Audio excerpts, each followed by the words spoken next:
Welcome everybody. It's a beautiful evening, so we'll try and keep this as brief as possible. My intention is to take the officers, and then once you've finished your bit, if you want to leave, you'd be more than welcome to go. We'll start with declarations of, welcomes and apologies. Do you want to run through if we're missing anybody? Yes, we only have one member joining us online, which is Trudy Duffy from Fossilway Council. Can I just get you to confirm you're present, please, Trudy? Yes, I'm standing in for Sarah Bruce Jones. Thank you. That's great, thank you. Moving on to declarations of interest. Are there any declarations of interest? No, I'm not seeing any. There's no hands up. If you want to catch my attention online, if you just go into the put your hand up basically, and I'll pick it up from there. Okay. Minutes of the previous meeting. What's the notes then? Are we all happy with the minutes of agreement? Did you want to say something, David? Yeah, I was here at that meeting, but it's not recorded in the minute representing Bournemouth Community Council. And I did actually want also if we could just write something into this minute, this record of this meeting to indicate that I actually did participate in the previous 3 online meetings, but the electronics weren't working right, and I wasn't able to speak. And so the minutes of those meetings record no presence from Bournemouth Community Council, which is not great. So if that point is just noted now in these minutes, then it's on the record that we were actually represented, because I don't want people thinking that we just have been ignoring this committee. Yeah, apologies for the minute there, and we can easily get that corrected. For future meetings, you need to make sure that you're logged in securely, so we can do additional training with community council members just to make sure that you're able to access the meeting properly online. I think the problem was that I wasn't registered on your system. I Andy Miller did the first couple of meetings, I think, and then, but BKC were told that I was now the substitute, but nobody said anything about doing the electronic registering or whatever. And it took 3 meetings to discover that was a problem. Yeah, hopefully this is something we can pick up for future for you joining online. There are a number of issues I think we need to sort of sit down as a group and discuss. We have been talking about doing a development day where we take, there's a report being prepared by Ian Clark. We take that and we talk about all the things that are working and are not working, what's working better and so on, so we can actually look at how we take the thing forward. I think one of the lessons I've learned is that having a hybrid meeting like this works much better because people can come. And so Bill, for example, we didn't know till Tuesday night he was coming to represent Kinross Community Council. If he can just come to the meeting, it takes away a lot of the problems with trying to get the correct emails and so on. So, yep. But we'll come back to all the members of the committee with that later on. Are we all happy with the minutes having done that? Yes, can we approve them? Yep. Okay, yep. Let's move on. The next thing was an outstanding business statement. I've asked, you'll have noticed that this is the first time we've had this in the pack of information. In principle, we'll keep this going as we go through the year. Anything we decide will get added to the outstanding business statement. We haven't gone back over the whole year. This starts from February this year. But if there are issues that people want us to put onto the outstanding business statement, if they can let either myself or Kirsten know that they'd like them added, we can put some previous ones on. I think most of those are starting to get picked up now.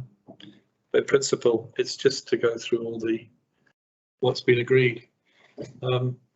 Is Lee online? I don't see Lee. Okay. I was going to ask Lee for an update on the former Blarrington Primary School. I think we agreed that it should come back to this committee following, I think it's the end of June that it goes up till. My view on that is that we should insist or ask that it comes to this committee in the August meeting, given that we're not going to have a meeting before then, so that the the group that's been formed to try and take over the primary school have time to get that in place. Are people happy with that? What do you think, Trudy? Is that a good idea? Yeah, that's good. Give some time to get the business case going. Yeah, please. Yeah, okay. Shall we move on? Are we all happy with that? Okay. Daryl, you're on. It's the road safety update.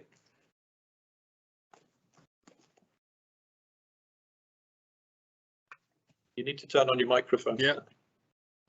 Thank you, convener. You have the report, or should have the report in front of you there, which highlights the various updates and progresses in relation to the traffic regulation orders for the 20 miles per hour. They've all been advertised, and we've sort of got through the next hurdle of the legal process.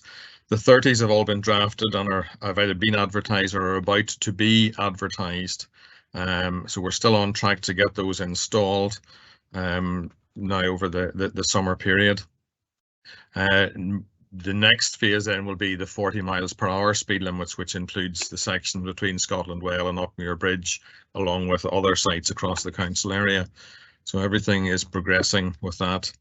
We haven't looked yet at the school keep clear markings or the waiting restrictions, but once we get the speed limits put to one side, then we'll be able to make progress on those. There was a meeting on Tuesday of this week with representatives of the local elected members and from the Community Council to discuss a number of issues in Kinross Town Centre, and there are several action points arising out of that. Some had been discussed and agreed at the previous meeting, so the likes of the markings and the signs at Burnsbeg Junction, that's been designed and ordered. We're just waiting for confirmation from the contractor as to when that's to be installed. But there are others to do with waiting restrictions and the bollards on the area outside the town hall that will require further investigation, and we'll report back to the committee on that. Regarding the A977, the mitigation measures are programmed for this year. The design work has started on the signalisation of the Drum Crossroads site, and additional money has been released to carry all of those projects through. I think those are all the major issues that are arising out of the report. If there are any questions that anybody wants to ask me, I'm happy to take them.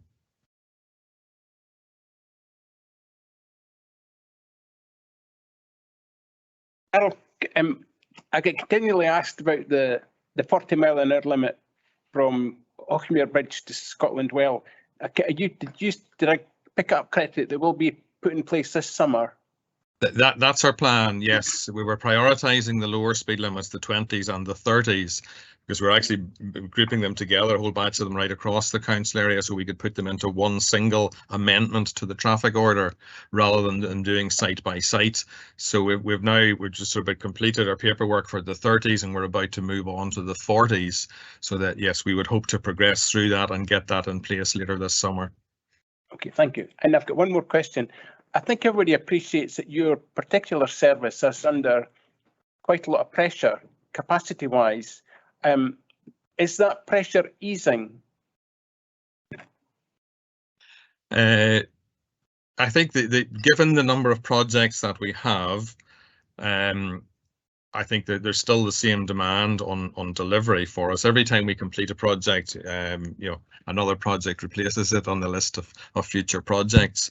What is helping is the regular meetings with the elected members, ward by ward, to identify the community priorities. That certainly helps us to focus, where we are directing the resources that we have. We've been successful recently in recruiting an additional member of staff, a new technician, into the road safety side of the traffic and network team.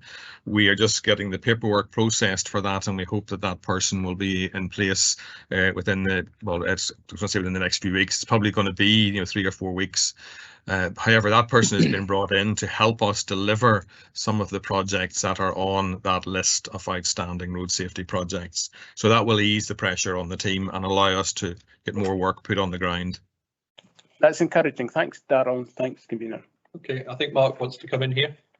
Yeah, thanks, convener. Yeah, I was just really going to just echo what Darren has said. I think expectations are particularly high, and they always will be in a large rural area like Perth and Kinross.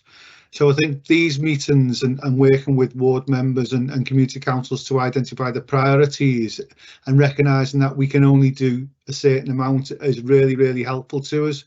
I think Darryl has mentioned, as part of the budget process, the council putting more resources into the road safety team, recognising the pressures. So getting that additional member of staff will really helpful. I think one other thing that I will point out that we will be going to committee with probably now in September on our database and our list of priorities. We can loosely call them priorities. I think is about 950 schemes. We don't feel that that actually reflects need across Perth and Kinross. To get on that list, anybody can contact us and simply say, we think, you know, the council needs to do this in this location.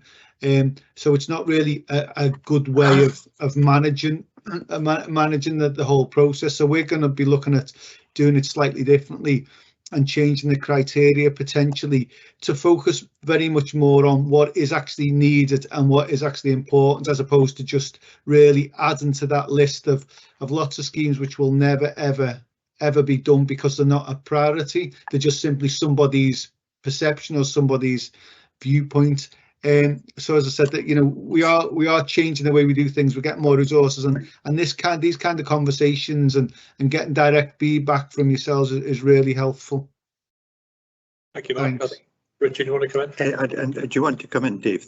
Just Mark and Darryl, thanks very much for that. Mark, and I might just let Dave do this if he wants to. At Fossaway Community Council, they went through all the list on projects that were in their area, and there was a real indiscrepancies, and they had a few suggestions. Do you want to cover it, or will I, Dave? I wasn't at that meeting. I think there's a point. I think the point you're making. There's been quite a lot of discussion in Port Mogue about this. A great long list of this 950 projects, and we take the view within BCC that there should be no project on your list unless it has been through the community council, because we was faced with endless discussion looking at your list, and we couldn't work out what these projects were and who had suggested them. And because you're putting onto the list projects which have just been sent in by a member of the public.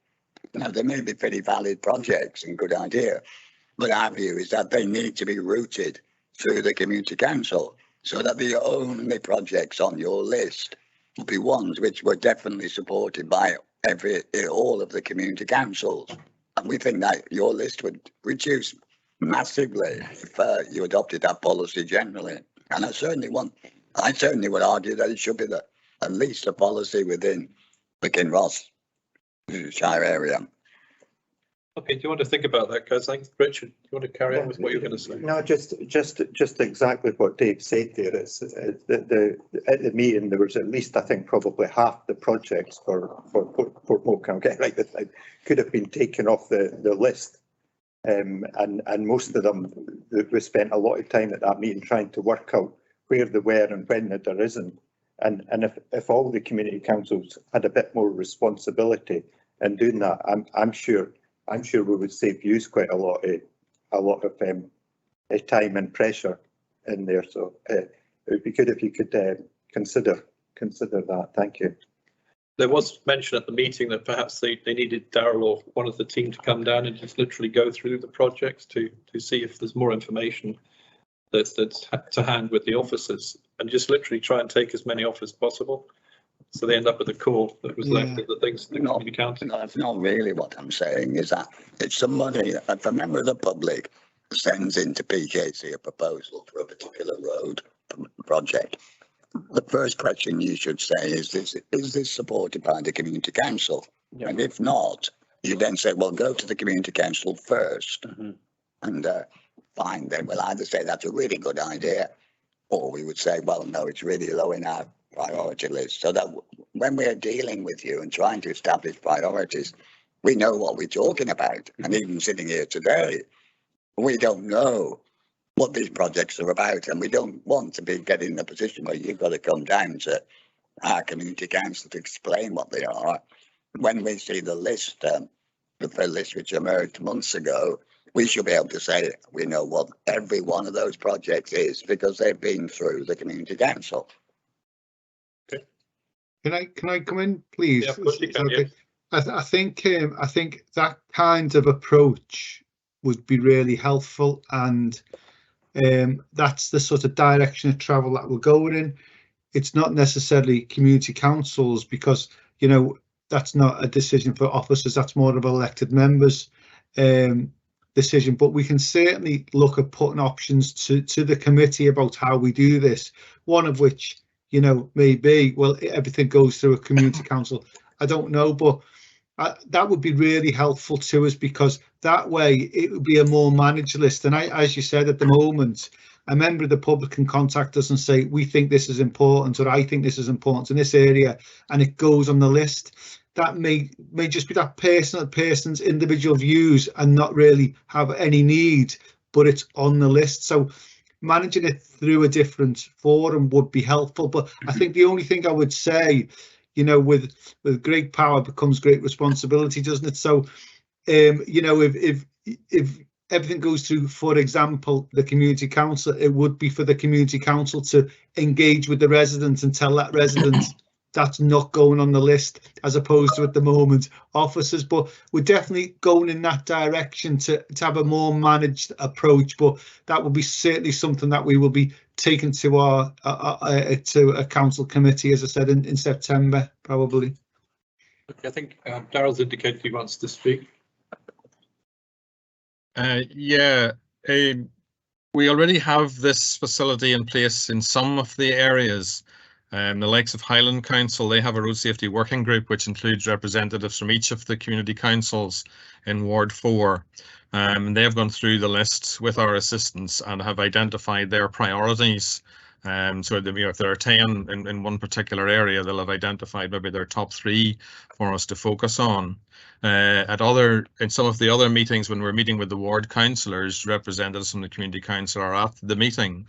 So it's entirely up to yourselves how you wish to proceed with this. If you require additional information to help you understand where the projects have come from, that can be provided. We can give you that information. When Mark was referring to that sort of community input and what we're looking at maybe bringing to committee later in the year, we have been observing what has happened with other local authorities, where they have a system in place where the request either has to come through the community council, or if it's for a particular street or a particular residential area, there has to be a majority of the residents signing up to be supportive of the project before we will add it on to the list. Now that's partly to avoid a board of work, so that it's not just a request that's come in from one individual. There is wider community support for it. People have bought into the idea and are understanding of what the project involves. So yeah, if you need more information from us, we are happy to work with you on that. I'm sorry. I mean, I don't think this point has been got over properly. I'm not looking for the answer. If you want more information from us, get in touch. What I'm saying is that there is no point in moving any project forward if the individual householder who's proposing something has not, in the first instance, talked to the community council. So we know from that person what they want to do or not do, and we can give an answer right away. Yeah. I mean, we've been frustrated for months with all this, Darryl, where we sat in the last community council meeting saying, well, what's this project down at Arkmuir Bridge, and who has put that forward? I mean, the fundamental starting point is that the person who puts forward a project should not be able to get that project moving forward at all, unless, first of all, they've explained it to the community council so we know what they're talking about. Okay, I think we've got the point there. Did you want to say something? No, I'm interested with the Ward 4 solution you mentioned, or potential way of working, Darryl, and just wondering if there's any potential within this committee kind of setting something up similar through the community council that allows this verification process that any requests that come in have to be approved by the CCs. So it's certainly something I would like to see progressed. Okay, I think, Bill, do you want to say something? You mentioned that you've been watching other authorities doing the approach. How's that worked? Has it been successful, not successful, had issues? There are issues with all of them, but I think that in the majority of cases they've been successful. It has encouraged the community to talk, you know, and to discuss the issue within itself. Now, whether that is with the residents on the street or whether that is through the community council, that will vary from authority to authority. I don't know whether we have the powers to decline a request if it comes in from a member of the public, but there's no reason why we can't be directing them towards discussing it with the community council.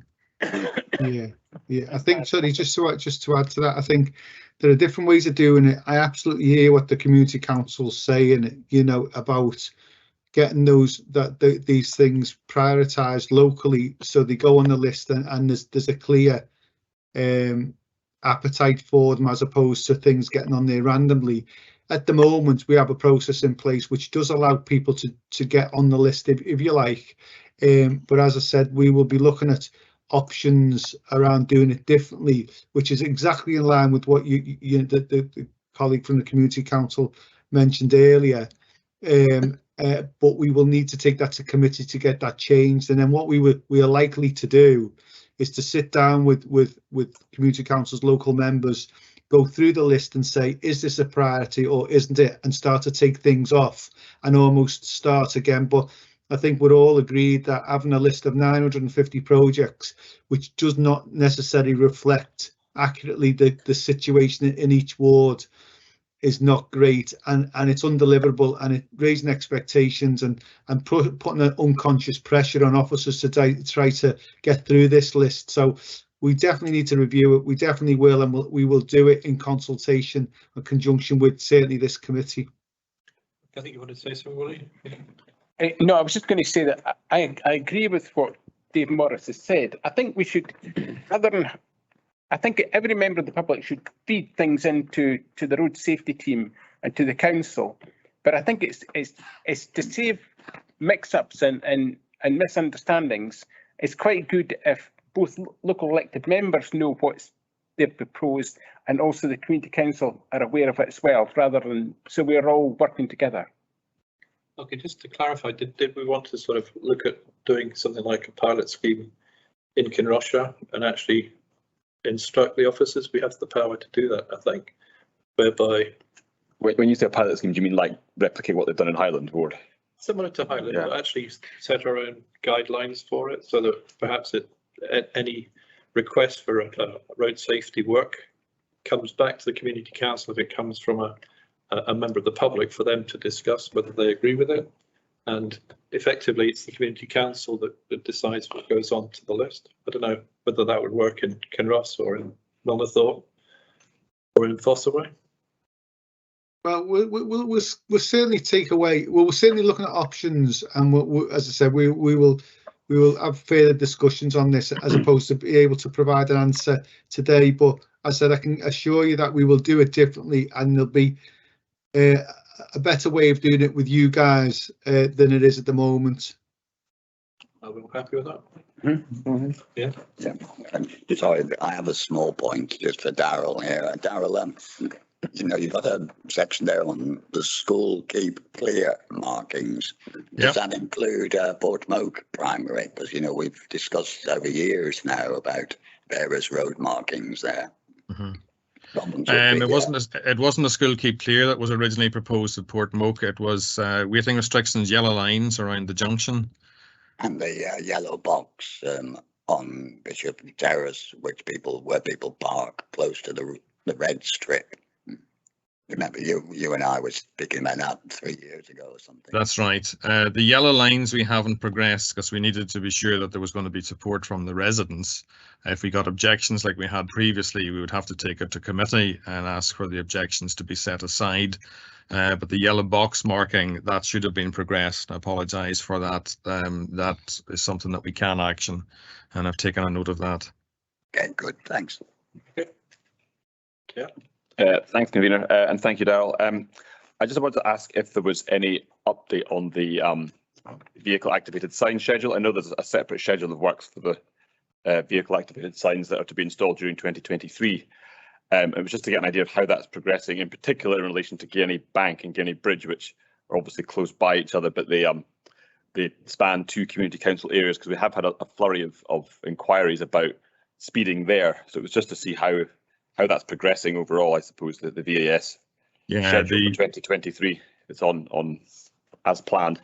All of the poles have been, as far as I'm aware, all of the poles have been installed. The manufacturer is currently assembling the electronic display units, and they are, well, we were hoping to have them in by the end of May, but they're still being assembled. So I think the target date at the moment is to get them installed during the month of June. That's for the whole list, for the whole PKC list. For all the ones that were agreed on the last, yes, the last list that was issued to the elected members, that includes Guerny Bank and Guerny Bridge. Yeah, that's great. Thank you. Okay. Sorry, I'd quite like to just take this opportunity now just to raise a more general point about road safety and markings, and I think some of you heard me before about this, but the last 5 years I've driven for thousands of miles in Norway, just come back recently. And in Norway, I know that in every settlement that you come to, the speed will always come down. Everybody drives slowly, and that is because they have a very simple system everywhere, which is to have a bench across the road as soon as you come to the speed limit. And not only that, you have several benches. So I have loads of photographs of us coming into a settlement, and there is a bench which has got a sign up either side as a crossing point for everybody, and you can see the next 2 or 3 in front of you down the road. So, I drive in just now from Kinross, I'm thinking, if this was Norway, there'd be a bench here in the east of Algedy and one just as you leave, and there'd be probably 3 at the west of Algedy. And I'm very keen to see this principle explored more widely, and maybe on the pilot scheme, because I do think it is the most simple way of pulling speeds down. It doesn't involve traffic lights or any of these things. It's just a bench, and of course everybody knows that is the system. So it would be very useful to Darrell to give some sort of general view of that. I know of one bench in Stanley, but it's certainly not widespread in Kinross. There are quite a lot of benches in my council area. So I'm just pretty keen to hear what views are about pushing this idea a bit further. You want to come back on that, Darrell? Yeah, it's not a subject I'm familiar with. I mean, all villages, all urban areas have nameplate signs and speed roundel signs, so there should be no uncertainty on the part of the driver where the lower speed limit starts and the fact that they've entered an urban area. If we can add additional street furniture to make that entrance point more visible and encourage better compliance, then that's something that we're happy to look at. It's probably something that our community green space team would be more involved in than my team within road safety or in traffic management. But it's, yeah, I mean, we could do it along a route such as the A911, which goes through a number of smaller settlements, or in the A977, again, which goes through a number of settlements, and see if it has an impact on vehicle speed and on driver behaviour. I think it may be worth looking at the 977 as sort of trial area. I say that because you've got money sitting in the account that may or may not all be used for the traffic calming, and it could be that doing something like this as a trial in that area. I mean, I hear what Dave's saying. I think there is some sense in it. It's something we can discuss at a later date, I think maybe if you think about it. Yeah, I think it's something that we would need to be careful where we're putting it. Do we have sufficient width in the verge to install the bench? Is it intended that the bench is to be sat on, or is it just there as an ornament? Because if we're intending people to come and sit on it, then it needs to be accessible, easily and safely accessible by pedestrians. I think, Darrell, you've got the wrong input here. I think what he's talking, you're talking about a sort of bump, or yeah, I have got the wrong term, but it's like it's right across the road, and it forces you to. All right, so a ramp across the road. Sorry, I thought thought when there was the term bench that was confusing. Yeah, sorry, that's something that we can. That's something that we can look at.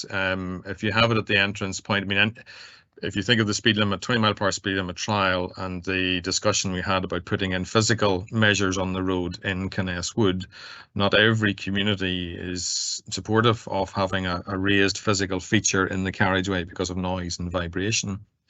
But it could be looked at and could be trialled. The one in Stanley, we had mixed results to it, and the original ramp was quite high, was at the highest permitted specification and was very effective, but was not popular with all the drivers. Well, I'm sure it's not, but it does slow them all up. But Yeah, I'm not just talking about a ramp at the beginning and the entrance. I'm talking about once through the community. And I'll send you some photographs I've taken from Norway, which, as I said, you enter at the community, you're going over a ramp, and 2 or 3 ahead of you. I think Exactly what they've done at Gateside. Gateside. Is it like what they've done at Gateside? I haven't seen that. I've seen ones in 5. They've got three humps, one end of the village and 2 humps the other end of the village, and then they've got the traffic lights in the middle. These are right. You're not talking about the pads, are you? no. If you can send me some photographs of it, it's certainly something we can investigate and we can report back on at a future committee meeting. Yeah, I think we should move on. If you're Yeah. happy. The idea, I think, if you were doing a trial, 977 might be a good place for it.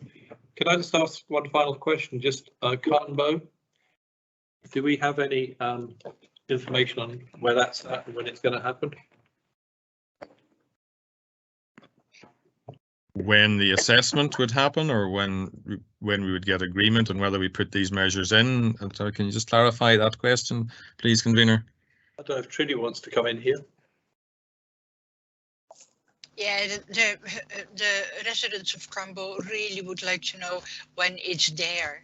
So they actually don't care about the process. They know that there is a process to be followed, but they really, really would like to know when is it live. This is the 30 miles per hour speed limit. Indeed. Yeah, we're still on track to get that in over the summer. So whether that's July, August. Thank you very much. If we can prioritise that, that would be gratefully received from both Hostaway Community Council and the councillors, I think. Oh, indeed. Yeah. Okay, are we all happy? Can we move on to the next topic? Thank you, Daryl. If you want to depart, you're free to go. Okay, thank you. So, The next topic is to be covered by Richard Waters, Councillor Waters.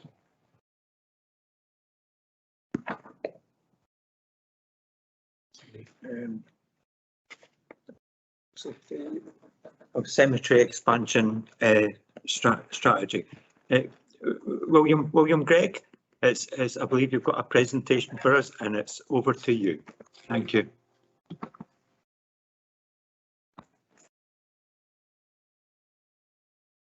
You have to put your mic on. Good afternoon, everybody. My name is William Gregg. I'm the Senior Bereavement Services Officer for Perth and Kinross Council. I've been asked here today for to give a wee presentation and update where we are with our strategy. I'll give the opportunity to ask questions at the end, so if you'd like to bear with me till we get through this wee presentation, I'm quite happy to answer any questions. Okay, so a wee bit of background to the bereavement services team.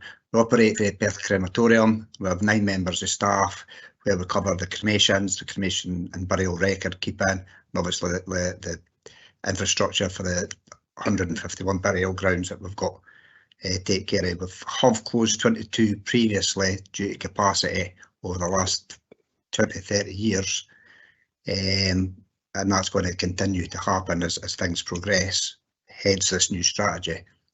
It's obviously a highly sensitive area. We aim for 100% customer satisfaction, very difficult to achieve given the amount of population that we serve.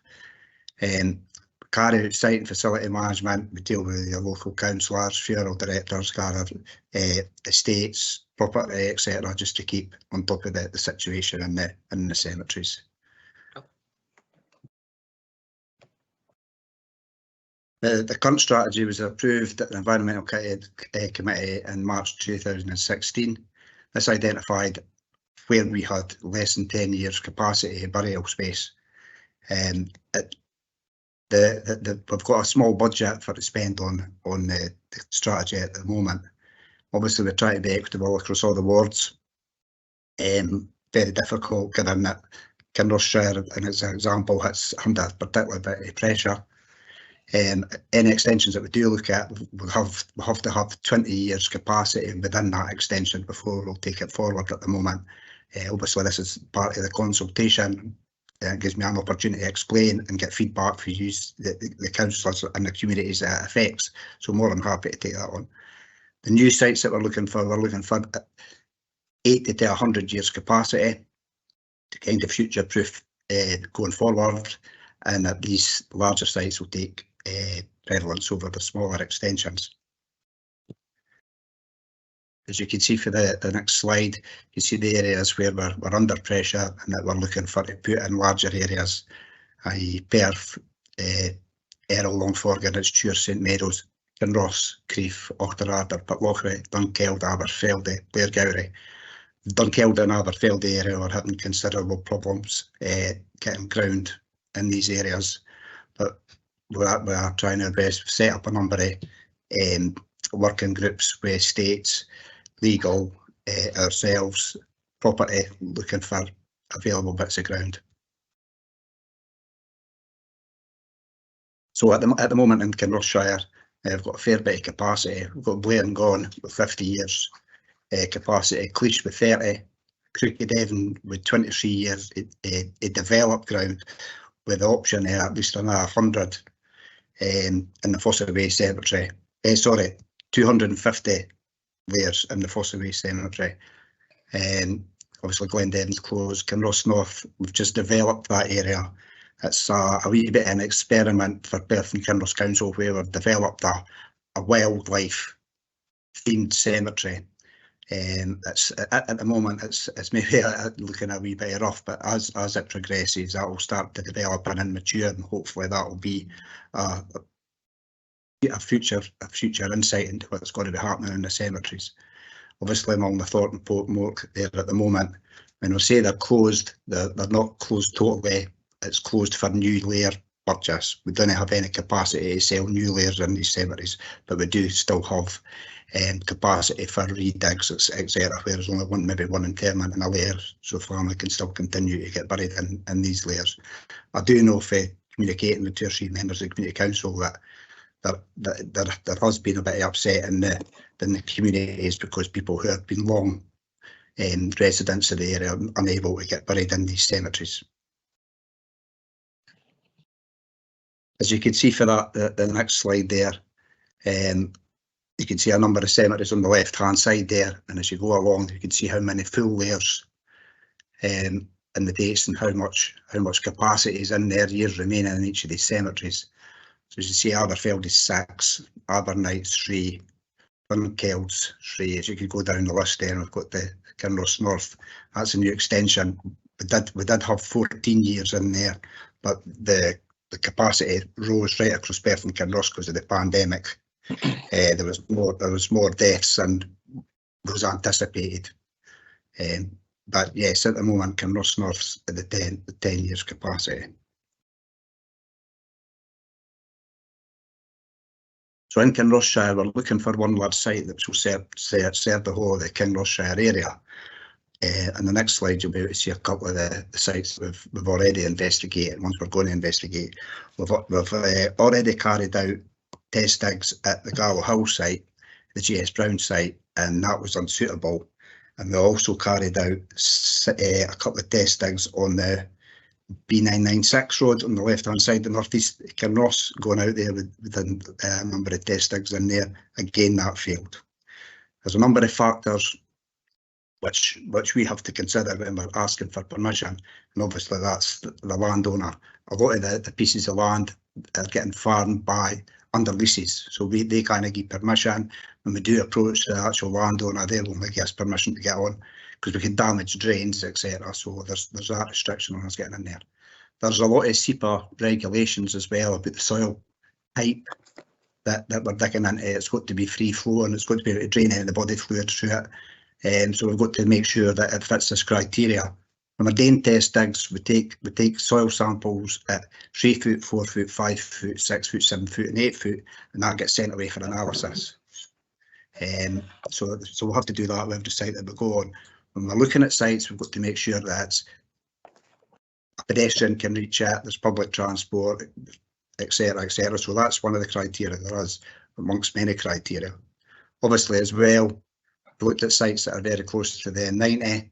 When we go on these sites, certainly we could screen it with trees, etc., but there is a lot of noise. We're obviously looking for to get a tranquil site. We might not have that option ultimately. It might be a case that this is the only option available and we'll have to take that. But it's a wee delay with my slides. Currently in the Kinross Shire, we've got one site that meets the criteria that we're looking for. It's between Mulnathort and Kinross.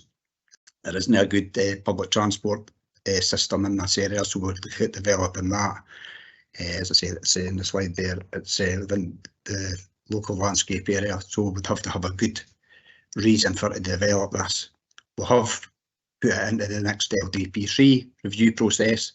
Again, you'll see for the next slide how long that can take. We have got enough capacity in the Kinross Shire area to wait until this gets developed and the proposals get put in place. But I understand and sympathetic to the case that families are maybe missing it and dead with the relatives or their ancestors. So we're very conscious of that. As you can see for this map here, I don't know if you can see that well enough or not, but this is sites that we're going to be hopefully carrying out digs this year. I don't know if I could zoom that in or not for here. Can you see that okay? Yeah. Yep. So these are the sites that we're looking for the request test digs in this coming winter. We can only do test digs during the winter for a number of reasons. One, crops get sown in some of these fields, so the farmers don't want us to be carrying out test digs then. Livestock. The big thing for us is that the water tables are more realistic in the winter rather than us carrying out test digs in the summer when the water table's not at its usual height in the winter. So we're very restricted to have 4 months of carrying out test digs. And each test dig we carry out, we normally go in and probably will carry out 10 or 20, and that gives us a sample of the area. But if we find good ground conditions on that sample, we then need to go in and we need to carry out probably 3 or 4 times the number of test digs we've done on the first time, so we've got an overall view of the whole area. Again, you can see that about landowners not interested to sell, possible new site to consider. You can see that anyway, but it gives you a wee idea. What we're doing, as I say, we've already carried out a number of test digs, which were very successful. So you can see there the LDP3 timeline. So they're hoping to have it in place for 2027. Currently in Kinross, we went through the capacities that we have at the moment, particularly in Kinross North, we would be within the capacity limits of that by the time we acquire the next bit of ground.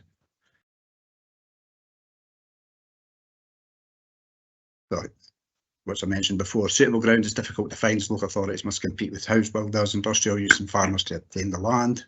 On occasion, we receive no response to our request to enter their grounds to carry out test digs. This isn't just the Kinross Shire area, this is right through Perth and Kinross. I say we're dealing with competing with house builders, farmers, estates, etc. So it's very difficult. And it's not just Perth and Kinross Council, this is right across the whole scope of local authorities. Compulsory purchase. Previously worked in Fife before coming to Perth and Kinross, and we did a compulsory purchase at Tayport, and it took about 11 years from start to finish to actually process that. So the sooner, if required, the sooner we could start that process, the better to get the bit ground. But it's not something that we obviously advocate if there's other options available, but it might be the only option open to us at that time. As I mentioned earlier, we've now got a working group set up with various different internal parties, and we meet on a monthly basis. We have moving forward slowly. It's a case of identifying it, getting the water table levels off the first part of its desktop, and then we could obviously move into doing test digs. So that's where we are at the moment. Again, this is a wee bit about the samples taken there. Sorry for repeating myself on that. Again, that's basically what I covered already about the soil samples and the dig in. Once we get the soil samples sent away, we can get them processed. Then we need to go in the second year and do more digs. So it's all very time consuming. Again, the CPOs.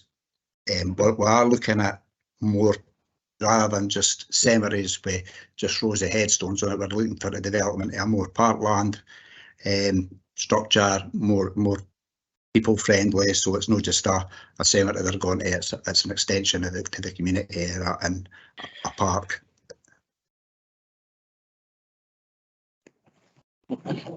Again, other local authorities are following the same approach as us because the land's so hard to get, and so they're looking at getting larger areas.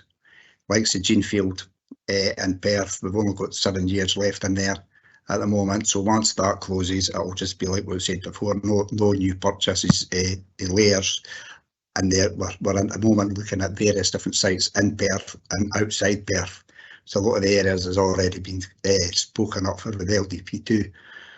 So at the moment we're looking at probably going across to the other side at Scone, where there's a large piece of land that we're going to hopefully develop. Well, approach the landowner to see if he can let us carry out test digs. And if that's successful, that's where we'll be going for the majority of burials in Perth. Again, we've had a lot of delays for due to staff, etc. So we're looking for to perhaps go out to a consultant who can come in and advise and move things forward a wee bit quicker than what we're able to do at the moment. Okay, so thank you very much for listening, and if you've got any questions, I'm sure you have. Thanks very much for that, Willie. It certainly highlights some of the real challenges you have going forward with this. And any question, Willie? Thanks, Vice Convener, and thank you, Mr. Gregg. Can I ask you a couple of things? First of all, is it possible for us all to get copies of the very helpful slides that you presented? Of course, yes. Just email them to us. And the other thing I was going to ask was, if you identify, we're coming up to LDP3, and if you identify a potential site for a cemetery in Kinross, if it's identified in the local development plan, does that not top slice the value of the land? Yes. Yes, it does, and that's I think that's a worry for landowners as well as the council. When that kind of categorised as a wanted piece of land, obviously we're competing with other contenders for that as well, i.e. house builders, etc. And we would probably have to pay the premium amount for any land that's there. That's why in the first instance, when we do develop anything, if the council own it, that's a bit of ground that we'll look at first, rather than trying to purchase a bit of ground. Well, that's one of the tabletop exercises we do, is we get all the bits of green space that belongs to us and see if that's suitable. So that's our first port of call. Thanks. Ben, can I let Ben come in with that question? Ben, you wanted to come in with this one? Yes, so that's absolutely the right answer from Willie, and I think also the LDP process can be of assistance in cemetery site identification, and also related to that is the open space strategy project, which is something which relates to LDPs and which we're in the early stages of scoping for that. But at the end of the day, an LDP proposal can't directly wipe out land value, and it's the kind of thing that can be contested through LDP examination process, and also when it comes to even compulsory purchasing land, doesn't necessarily wipe out the value, because there's then a compensation process which goes to the Lands Tribunal if two parties can't agree upon it. So I see LDP3 as having a role potentially in assisting with cemetery site search or site securing, but it can't in one swoop save us a great deal of money if it comes to sort of trying to acquire land. But potentially maybe if there's if there's urban expansion and we've got a green space need evidenced by open space strategy and work like this, and if as part of that you can have growth but also some different types of green space, including the cemetery provision. I've seen that kind of thing happen elsewhere, and so it's the kind of thing where we're working together to try and achieve that. Obviously the time pressure in terms of capacity is an issue because the LDP is not a quick process. No, that was all I wanted to add there. Thank you. Thank you, thank you. Just Ben. one supplementary. One supplementary. Could I ask you about the land that lies to the north of the current Orwell Cemetery? As top of Monitor, I think I've written to you about that before, and you said, I think initially you thought the ground conditions weren't suitable. Yes, it was before I started here, and obviously over the 6 years I've been in post, it's been highlighted to me on numerous occasions that bit of ground, and we've looked at that, and I was told initially that the ground wasn't suitable for that. It was flooding. One of the community council members quite hardly pointed out to me it's on the top of a hill, which is very true. Yeah, yeah. So I mean, this we've got this strategy in place where small extensions are secondary to the large, but like I said already, like Dunkelden, Aberfeldy, etc., we're finding great difficulty in there. So it might be impossible that we find this big bit suitable ground on our searches. So we might have to have maybe say 30 years capacity cemeteries, and I think that might be the same at Kinross if we can't find any areas. But that area previously, I was told that it was. I can't find any support or evidence for that, but it's something that we'll put back on the table if required, and we might end up just having an investigative digs in it, just to kind of makes it easier for me to come to you to the table and say I'm sorry, it's not suitable, and then it makes it if I can support that. Could I formally ask you to investigate that piece of land? And I think Neil here would support that. From the number thought viewpoint. Yeah. Yep. Obviously, I'll have to take it to my senior managers because it's basically a criteria in there. I'm not saying that it might not even prevent, but it might be asked questions. Because if we start looking at everybody's extensions, then where do I draw the line on that? I mean, so I need to have some kind of level field that I can go to. But yes, I'll put that up the stairs, and Ken Mark's here at the moment. But yes, we'll discuss that, and I'll feedback at any time. I'll come back to your table. If you're on the into barriers, Willie, if you could come back and let me know, we can see what we could do to address them. Thank you. Do you know who the landowner is? I do indeed. It's the Fern Trust. Can we take? But I'll try and find the details for that and come back to you. Right, because obviously before we do any kind of work, say we need to make sure that we've got one landowner permission before we take a digger into their grounds. Brilliant, thank you for that. Bill from Kinross. Yeah, you mentioned one bit of land between Kinross and Milnathort. If it was successful and successful at becoming a site, would it be a shared site, or would it be either Milnathort or would it be the Kinross? It would be a shared site. It would be a shared site. It would be. I know people are very parochial about where they're getting buried, and that's something that when we put this strategy together in 2016, we knew that would be an issue for a lot of communities. So I think what will happen is not just now, but in the future, this is going to be the format that will be taken. It'll be myself speaking to communities, community councils, ward members, etc., and having a look at all the variables on it and getting an option that's suitable for everybody. But bearing in mind that we're trying to centralise these cemeteries to serve numbers of communities all at once. Because we've got 170 plus sites at the moment, and we can't sustain that really. Okay. Thank you, Willie. Convener wants to come in. Yeah, I was just going to ask the question in terms of, you said this was a policy that was in 2016. Was that to have these super cemeteries, or? Yes, it was to look at larger cemeteries across the Perth and Kinross estate and to sort of centralise so that they were serving multiple communities and settlements rather than each settlement having their own cemetery. which is coming with 170 sites, cemetery sites. That's basically what's been happening. Eh? There's been a lot Are of you small- saying if you're going to look at the cemetery in Milner Thorpe to extend the current cemetery, that would be a change of policy? Well, that's why I need to address that. Yes, it would be a change in policy. So Yep. should we be Or asking, an adjustment in policy. should we be asking as a committee for a change of that policy? Yes, that's probably what would have to happen. Look, could we wait and hear how Mr. Craig gets on with this first? That would be right, Mark. Yeah, I would have to put that to the committee again. Eh?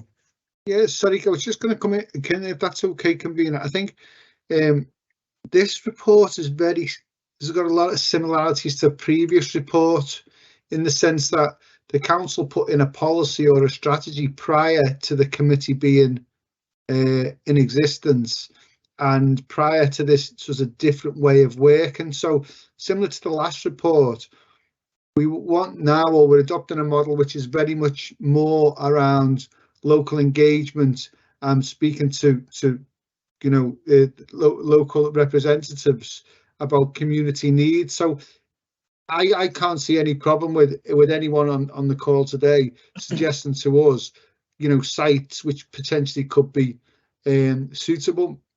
Whether we need to go back to committee or not, we would need to check. But this is today for me is very much about you guys, us explaining how it works currently, and you guys feeding your views back.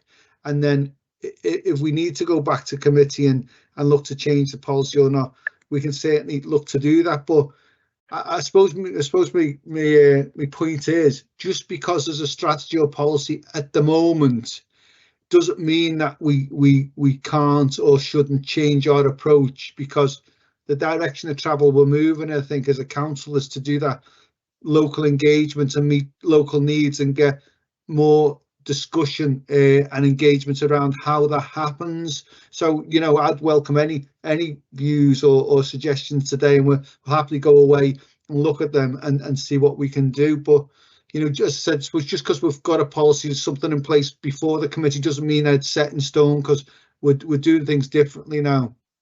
Brilliant. Thank you, Mark. Dave? Well, that's been very welcome comments from Mark, but I must say that from the Portmore point of view, there's been strong hostility towards this 2016 policy since it first emerged, and of course a lot of pressure from people saying they would like to see the Portmore Church Cemetery extended. So if Willie has been successful in persuading Willie to look at Milner Thorpe at a potential extension, I would certainly want the same to be done for Portmore Cemetery as well, particularly as well, bearing in mind that now Portmore Community Council are committed to an off-road path, which would be potentially in the same area. This is to connect up the Scotland Well to Kinross. And that path is potentially in the same area where a potential cemetery extension could be. So I would like that to be registered, you know, as a. Willie, Mark, are you quite happy to take that on board as well, and at least put it into the melting pot? Yeah, absolutely. I think, you know, again, let's just go back to what we're trying to achieve. We're trying to meet the need in Kinross, aren't we? Trying to do that right across the area, of course. So if there are different ways of doing it, then absolutely we will take them away and look to do that. Whether, as I said, that may need to go back to the, you know, our EID committee or whatever. But we're certainly not here to tell you guys exactly this is how it is and go away. We want your views and your suggestions and have that dialogue. So absolutely, we'll take those things away. Brilliant, thank you, Mark. Neil, Milner Thorpe. Just a very quick question. It covers the sort of management of layers within, take Milner Thorpe, for example, which you said was closed, that there is still capacity for people who have existing layers but not any new. Is there a policy or a procedure in place to manage layers which may have been purchased 20, 30 years ago and have never been used? The person who purchased it may have been cremated or moved away, and that layer is sitting there not getting used, so it's a potential. Is there a policy in place or a practice in place for that? Yes, there is. We've had signs on the cemetery there previously asking for anybody that was available that knew these layers to come forward to us within the same Greenfield cemetery, and we reclaimed something like 108, 109 layers there that had been purchased 40, 50 years ago, and the family still had the title deeds, but no intention to use them. We've had a look at that in Portmore, as you know, and Orwell as well, that there's no much space in between the layers that are already in that site. We've had to kind of juggle about headstones and make as much use of the ground that's available there. But there is a number of layers that haven't been used, which are empty. Scottish Government put a thing in place to say that anybody that's had a layer for 50 years, we can actually approach, do a search for the people. If we can't find them, we put notices in the newspaper and we can reclaim these layers back if nobody comes forward. That's something that we've been looking at across all our council cemeteries. So we could re-energise that and put other bits and pieces in place to get that back into the public domain very easily. Sorry, we can do that. just to follow up, you said that it was a practice that could be put in place. Is it actually in place? Is it being done? Yes, we have identified a number of layers that are in the cemetery that we could instigate claiming it back. And if nobody comes forward, what we need to do is we need to display it in the cemetery for a whole year to say that we're going to take layer number 7, 12, 16 back into council ownership. So that's where we are with that. Thank you. As I say, there's not a lot of ground in there, but there is a couple. And that's the big thing about that as well, is that the layers in there, they're all 3 foot centres, which means they're all 3 foot wide. The current population, we're having to actually use 4 foot wide centres rather than 3 foot because the population's got bigger. So that's how it is. And that's impacted right across the council cemeteries, right across where we thought we had 200 layers. When we had a look at it and we've had to move it to 4 foot layers, it's 130 layers. So that does impact. Thank you. We've had to change your maps. Thank you for that. Neil? Yeah, thanks very much, and thanks, Will. It's been a fascinating presentation, and it's really helpful to learn, as Vice Convener Waters has said, to learn about the challenges. It was just a clarity point, actually. On your map, you had 4 sites. I think 3 were in red and 1 was in blue.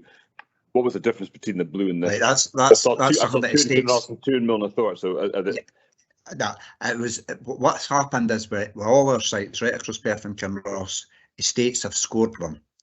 Right, so they've went out there and they've looked at all the scoring criteria, and they've had a look and they've put that's your number 1 contender that's in the blue.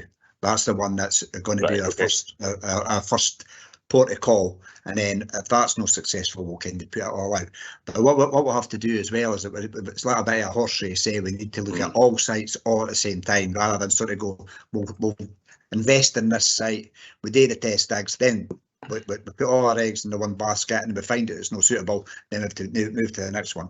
So it's a bit of a horse race. We'll try and get test digs done on them all at the same time, and then we'll take the best one and we'll go in there and kind of do them all at the same time. It's a time consuming process, unfortunately. Brilliant. Thank you. Thank you, Willie. Dave, you want to come in? Well, I've just got a general question. I mean, which what concerns me about is the initial site investigation, and you seem to emphasise that you have to have landowner permission to even go on the site to test. Yes. And my query is that surely you've got a power of entry to do this. Yeah, well, that's what we're looking at right now, because we get so many refusals. Yeah. We're working with legal at the moment to see what our options are on that, and there is a couple of clauses through the council that we can actually get access on the ground if it's imperative that we do get that. But that's what we're looking at the moment, is what powers that we have to get access on the ground. Obviously, we've been on farmers' fields before, and we always seem to get claims for damage to their drainage or their gates or something.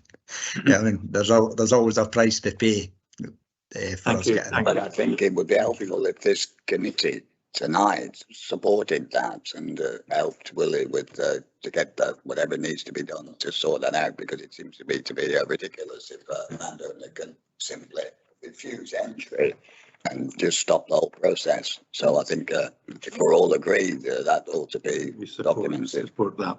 Happy to do that without a doubt.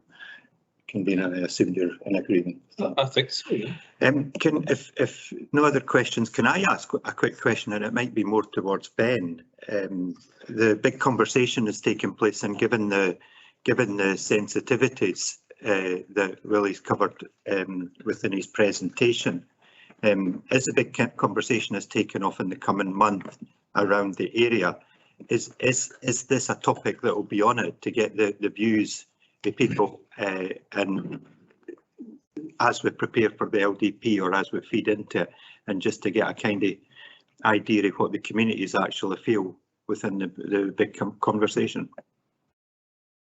Big place conversation. Yes, if people raise that, that'll come in, and what we've seen from other areas, it's a pretty open questions we're asking in the big place conversation, and a pretty broad range of points coming back in relation to that. But points about green space, and from a planning perspective, cemeteries are classified as a type of green space.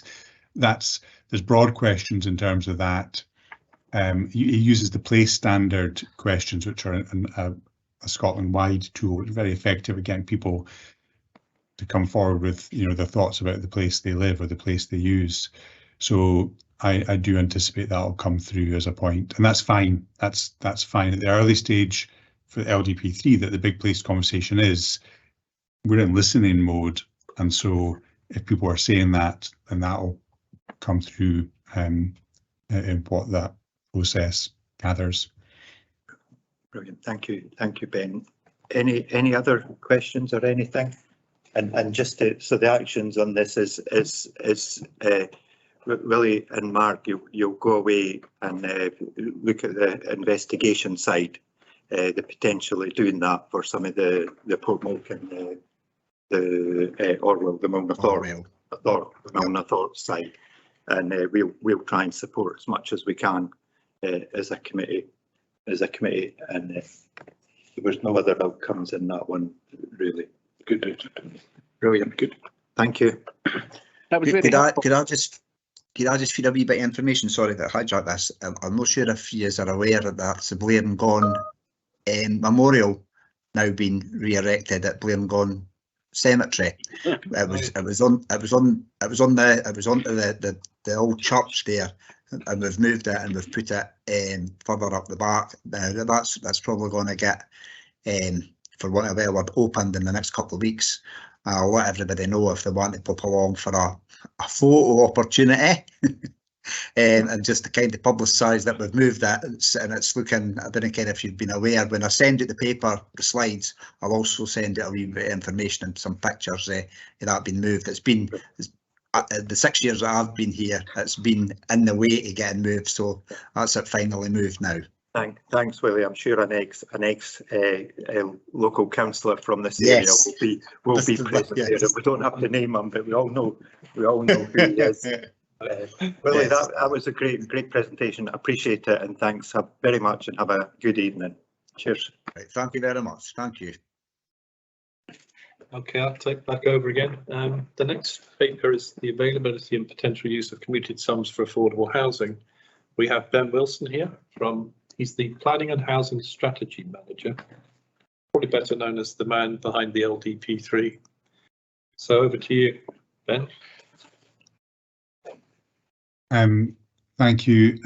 Well, I don't know how well I am to start with, and thanks, Audrey, for sharing the slides. So I've got a few slides here to share, and yes, so I'm the manager that covers local development plan team, but also the housing strategy team, which operates our affordable housing policy, and also the team which handles transport strategy and as it relates to development. So as I say, a few slides which I'll just go through, and then I'm happy to take questions at the end. So if you can move on to the next slide, please, Audrey. So I'll give you a little bit about the background and policy context to the affordable housing policy, and we'll touch on commuted sums in general terms, and then move on to what the current availability of commuted sums in the Kinross housing market area is, and then talk a bit about, and we already just mentioned it, opportunities for local engagement about how we find sites for affordable housing to utilise those sums on. So next slide, please. So we've got a planning policy, like a lot of local authorities now. It's set out in the current local development plan as policy 20, and it allows us, as I'm sure most of you will know, on sites of 5 or more units to require 25% of the development is affordable housing. There's a few different forms of affordable housing. I've got a spare slide at the back of this presentation if in the discussion we want to just remind ourselves what the different tenures are, but there's definitions around that, for what counts as affordable housing. The policy also states that the starting presumption is that should be provided on site. So you can imagine in a scheme of 10 units, that 12 units, that would be quite a small number. That would be three affordable houses. The policy also then provides scope for a developer to deliver it, but on a different nearby site. And then the third step in that sort of sequence of preferences is that they provide what we call commuted sums, which is a financial payment to be made at a certain time in the lifetime of the development.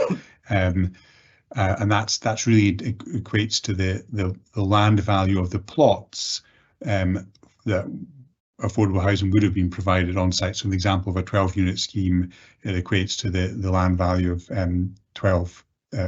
3 units worth of land, plots for 3 housing units.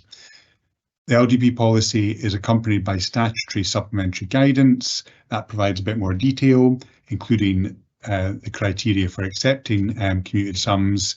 It also specifies what the sums will be, and those are calculated on a housing market area basis to reflect variation in land value across the council area. And it's in this regard, it's worth noting that we're actually updating the supplementary guidance as a report going to committee, the EIED, Economy, Infrastructure and Economic Development Committee next Wednesday, which amongst a whole other bunch of things provides updates for what those commuted sums are to take account of indexation. We calculate that with the district valuer. And this policy framework has been in place for a number of years. So there's been commuted sums being gathered for a number of years. If we can move on to the next slide, please, Audrey. So I just mentioned that we gather them on a housing market area basis. So across the council area, those colours show the housing market areas. I suppose this committee will be interested in what's been just called the Kinross housing market area. I've got a slide later on that shows that in more detail. So the basic principle is if we take a commuted sum in from a market housing development in that area, we have to then utilise it in some shape or form within that area. Next slide, please. So the detail of the mechanism is before we issue planning permission for market housing, we draw up and sign a legal agreement, so a contract with the developer, and that's where we specify the housing market area. It also usually specifies a time period when after we receive the contribution we should spend it. In the current guidance, that's set as 5 years.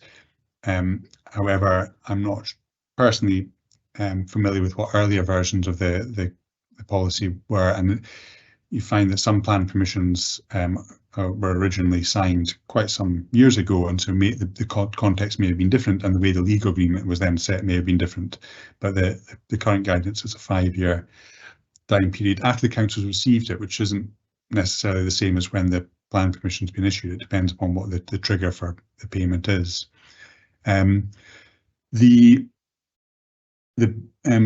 The running total for commuted sums is reported to the relevant committee, currently the Housing and Social Wellbeing Committee, as part of the Strategic Housing Investment Plan report, which is carried out each autumn. So the the report last autumn identified that there's currently 1.7 million of commuted sums across all the whole local authority area.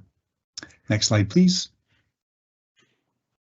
So I want to come back to sums in a second, but I'm also just going to just look at the Kinross shire level geography.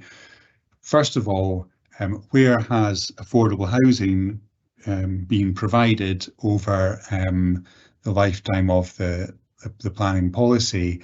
And this is what I've been able to put together. So we don't, I have to say, we don't currently map in detail by tenure affordable housing. So this has been put as something we want to address in the near future, but in the meantime, we've put this together manually. And I guess the story this tells us, when it comes to affordable housing provision, it's all been in Kinross and Milnathort. So there's commuted sums coming from other sites, market housing sites that have been developed in that time period elsewhere across the housing market area. But that in terms of actual delivery, it's within the two main settlements. And if we go to the next slide, we can zoom in a bit. Thank you, Audrey. So this is showing the same thing. And this is going back over a number of years in terms of affordable housing delivery. But it shows in blue there the sites that have been able to identify have been where affordable housing has been delivered or is being delivered by making use of commuted sums from within the housing market area. So the three blue dots there are not that far away from where some of you are sitting at the moment. The Muirwood development at the site of the old, is it Windlestray Hotel, where there's an over 55s development, and that includes some low cost home ownership, which is a type form of affordable housing units, and that was not solely funded through commute sums, but it was made viable through use of commute sums. Just moving further south, there's a development which is either under construction or about to be under construction at Old Causeway, where I think there's 8 or 9 units at the south end there. And again, that's been made viable through use of commute sums. And the third dot, just to the left of the K of Kinross, is a much older example where it's two flats in a conversion by Hillcrest Housing just off the High Street at, was it Swansacre? Swansacre. Thank you. And that was a really early example of using commute sums to help actually make a scheme happen. So that's what's been progressed so far. There are other cases where there may be scope for use of commute sums to assist in affordable housing delivery in this area, but at this stage it's still a bit tentative. Basically, it's Scotland Well, potentially if there's a site which is in the planning process at the moment, it may be, if that eventually gets planning permission, there could be scope for use of commute sums to help set up the affordable element of that. I'll move on, only a few more slides. So I mentioned the figure of 1.7 million as of last autumn. This is a more up-to-date figure which we've obtained just for Kinross housing market area. So in terms of commute sums that have come in since the start of planning, the affordable housing planning policy, it's just over $1 million in total. Of that, just over $500,000 has been spent on the schemes we've just looked at, but also part of the thing that commute sums are used for is the administration of the affordable housing policy in this area and across Perth and Kinross. But the bulk of that will be to assist with the developments. There's the Swansacre development on the right there. So as things stand at the moment, there's £566,000 of commuted sums in the Kinross and for use in the Kinross housing market area. Those will, to my knowledge, none of those have reached an expiry date yet, but some of those will do in the coming years. So we need to keep looking for opportunities to spend them, which I think the discussion's partly prompted by. Next slide, please. So in terms of ways that there can be community involvement in this. Clearly, with the legal agreements and the sort of restrictions placed on how we spend these, there are quite a lot of strings attached to community sums. However, when it comes to finding locations where, first of all, any type of housing can be provided, and secondly, which would be suitable for affordable housing provision, we certainly would find it useful to have sort of suggestions and inputs from the community. One reference for where it's been established in planning terms, there's the principle of residential development would be acceptable, is the housing land audit, which is something that's done annually. It's got an online map which is available, and there's an excerpt from it there. And that includes sites that are under construction at the moment, and you'll recognise some of them. But it also includes sites that maybe it's got planning permission or it's been allocated in an LDP, but for whatever reason just haven't come forward yet. And so those are an obvious place to look at where there may be scope for affordable housing delivery. Another thing which we've been doing basically in Highland, Perthshire, is carrying out local housing needs assessments. We have a housing need and demand assessment for the whole area of Perth and Kinross. That's what informs the local housing strategy. We had one done then last year, and that's what's informed the newly approved 5-year local housing strategy, which went to the Housing Committee in March. And that sets the overall affordable housing targets. But doing more local level zooming in allows a more fine-grained analysis to identify what types of, in a bit more detail, what's the affordable housing need in one particular area. And that can be done at sub-housing market area geography. And so the examples that have been carried out in Highland Perthshire include like looking at Dunkeld and Burnham area, for example, or Mount Blair. So really quite fine-grained. So there's scope for doing something like that in the Kinrossshire area. And related to that, one of the things that's emerging again in Highland Perthshire is community development trusts lining up to take forward community-led housing development and tapping into Scottish Government rural housing funds for that in a way that the council can't by itself, but we can act as a sort of as a supporting or matchmaking role in that regard. And relevant to that is the organisation, an agency called the Community Housing Trust, which has been Highland based, but they're providing support to community groups in the Highland area and also operates in other parts of Scotland, just not Central Belt, but they're not solely restricted to the Highlands geography. And finally, we've already mentioned today the Local Development Plan 3, which will need to find land for housing. The early stage of that is the Big Place conversation. That started in January this year. It's been going geographically around Perth and Kinross. It is actually now reaching Kinrossshire, and so that's an opportunity for that'll have maps where people can take marker pens and say, what about this for housing? What about this for a cemetery? And that can be fed in, and the team that's leading that then can feed that to colleagues in other services, but also critically could be looking at that for an input to LDP3, and also potentially just sharing directly with the housing strategy team as potential affordable housing locations. So next slide, please. So I've taken this opportunity just to highlight where and when the different types of events under the Big Place conversation are happening.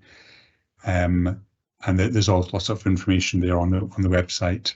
So I think that's all my slides. If you just go on one more, please, Audrey. Yeah, that's all I want to talk through. I've got a spare slide we can maybe come back to if necessary about affordable housing tenures, but I'm happy to take questions. We can maybe leave the slides on for a minute just in case there's any ones anybody wants to come back to. But yes, I'm happy to take questions. Okay, Ben, thank you for that. Before we go on to questions, I just wanted to say that I was conscious in the background that probably all the affordable housing is being built in Kinross and Milnathorpe, and I'm aware that there is pressures on countryside villages in the countryside not having any affordable housing and people being priced out from their own communities. which is why I asked Ben to make the presentation. So I was really wanting to sort of open it up to see if people have got ideas. We've got £566,000 got to be spent in the next 5 years. You want to come in first, Dave?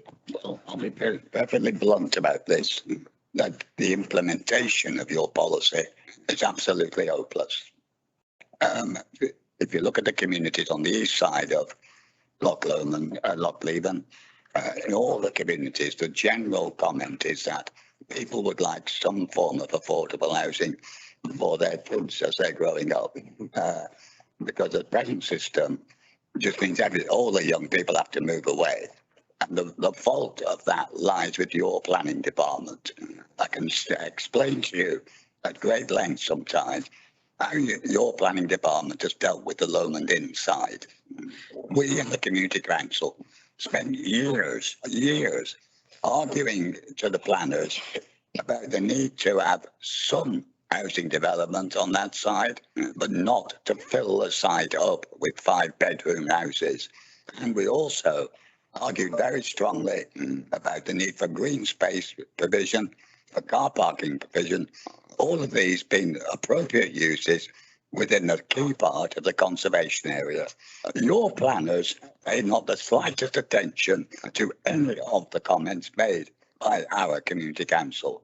So I want to see a fundamental examination of what's gone wrong at the Lomond inside, because I can assure you all the details of this complete failure of PKC I will be putting to the Scottish Government in due course. Okay. And I would also add, just forget the Scotland Wells side. That side should never have been zoned within the local plan, because there is deep feet over most of the side. So the fundamental problem is that you have no policy whatsoever which solves the problem I start talking about. There is nowhere where you are constraining development. You're giving planning permission for these 5-bedroom houses. Yeah, and the commuted sum which you took £17,000 from the developer of the Lomond inside. You've gone and spent it in Kinross and Milnerthorpe. It's hopeless. So I think what you're saying, or maybe it's a question, I mean, you're saying you want some affordable housing in the Portmoak area. The starting point is for the planning department to stop giving planning permission for 5-bedroom houses. And in fact, your permission given for the Lomond inside was a breach of the policy. And initially, one of those houses was to be small, for 2-bedroom or 3-bedroom. That the person who bought that site then applied for planning permission to make it up to 5 bedrooms. I gave evidence to the committee, and Richard will remember he was there, saying that that should not be done. It should be kept down as a small scale development. The one house of the 5 should have been kept small. I also explained how the whole site is threatened by flooding of Bishop Hill, and the committee took no interest in what I had said, and your officers undermined the case I made with some spurious arguments. So the Lomond inside is going to haunt you for some years I think to we come. need to move on and open it up to other people. I think Ben will have got your point there. Is there anyone else who wants to ask a question of Ben at this point? I mean, should you want to comment at this point? Now, just to say that, yes, for the 16 years I've been in the community council, we've always wanted to know where these commuted sums were spent, because there is in our area, there's no affordable housing. I'm sure I don't need to tell you. The most sad thing, I think, is that there are lots of elderly people who don't even need affordable housing. They need smaller housing. They need to downsize, and there isn't any. So these people are being forced out of their communities, and they have to go to Kinross, which for them is a different community. So yes, I would say let's find spaces for affordable houses, landward as well as in Kinross and Milnerthorpe. Okay. It's unfortunate Cleash and Glenfarg aren't here tonight.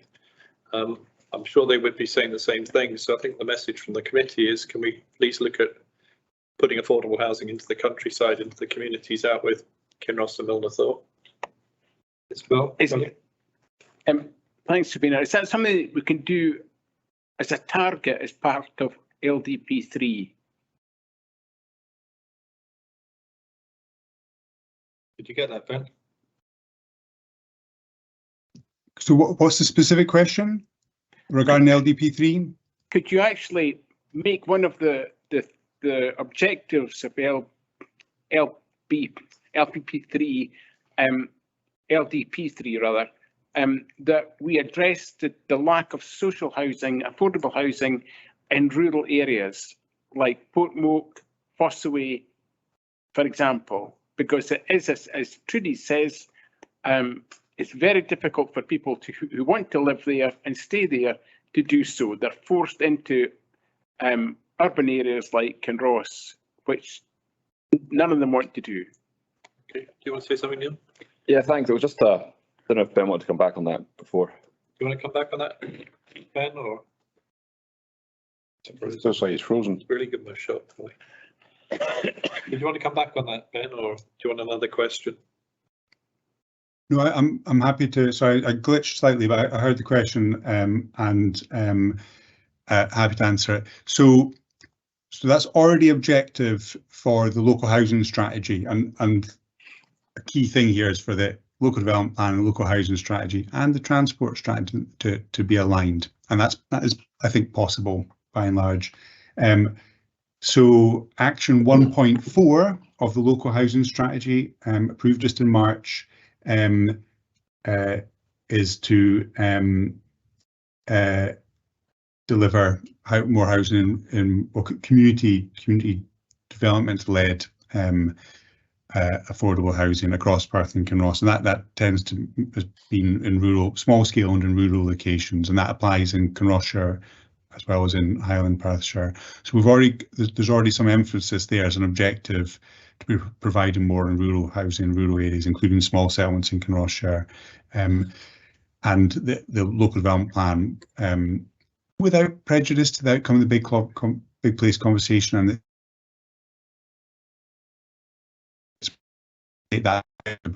translate that into site-specific allocations, and also local policy principles. And I think, I mean, what would be ideal from the point of view of the LDP project is, as part of the big place conversation engagement happening at the moment, for local communities at whatever small scale to be able to come forward with suggestions for where they think might be good sites at that's fine grain. I think the other thing I should say is, I've described to you the history of how the affordable housing policy has been used and how commuted sums have been used. I think there's definitely been a tendency on sites of a sort of 12 to 20 scale, just for developers and for, I think, planning case officers, just to assume that commuted sums will be the right thing to do, because usually the housing associations, and for that matter the council as house provider, generally look for really small scale units of like 3, 4, 5 affordable units in one place.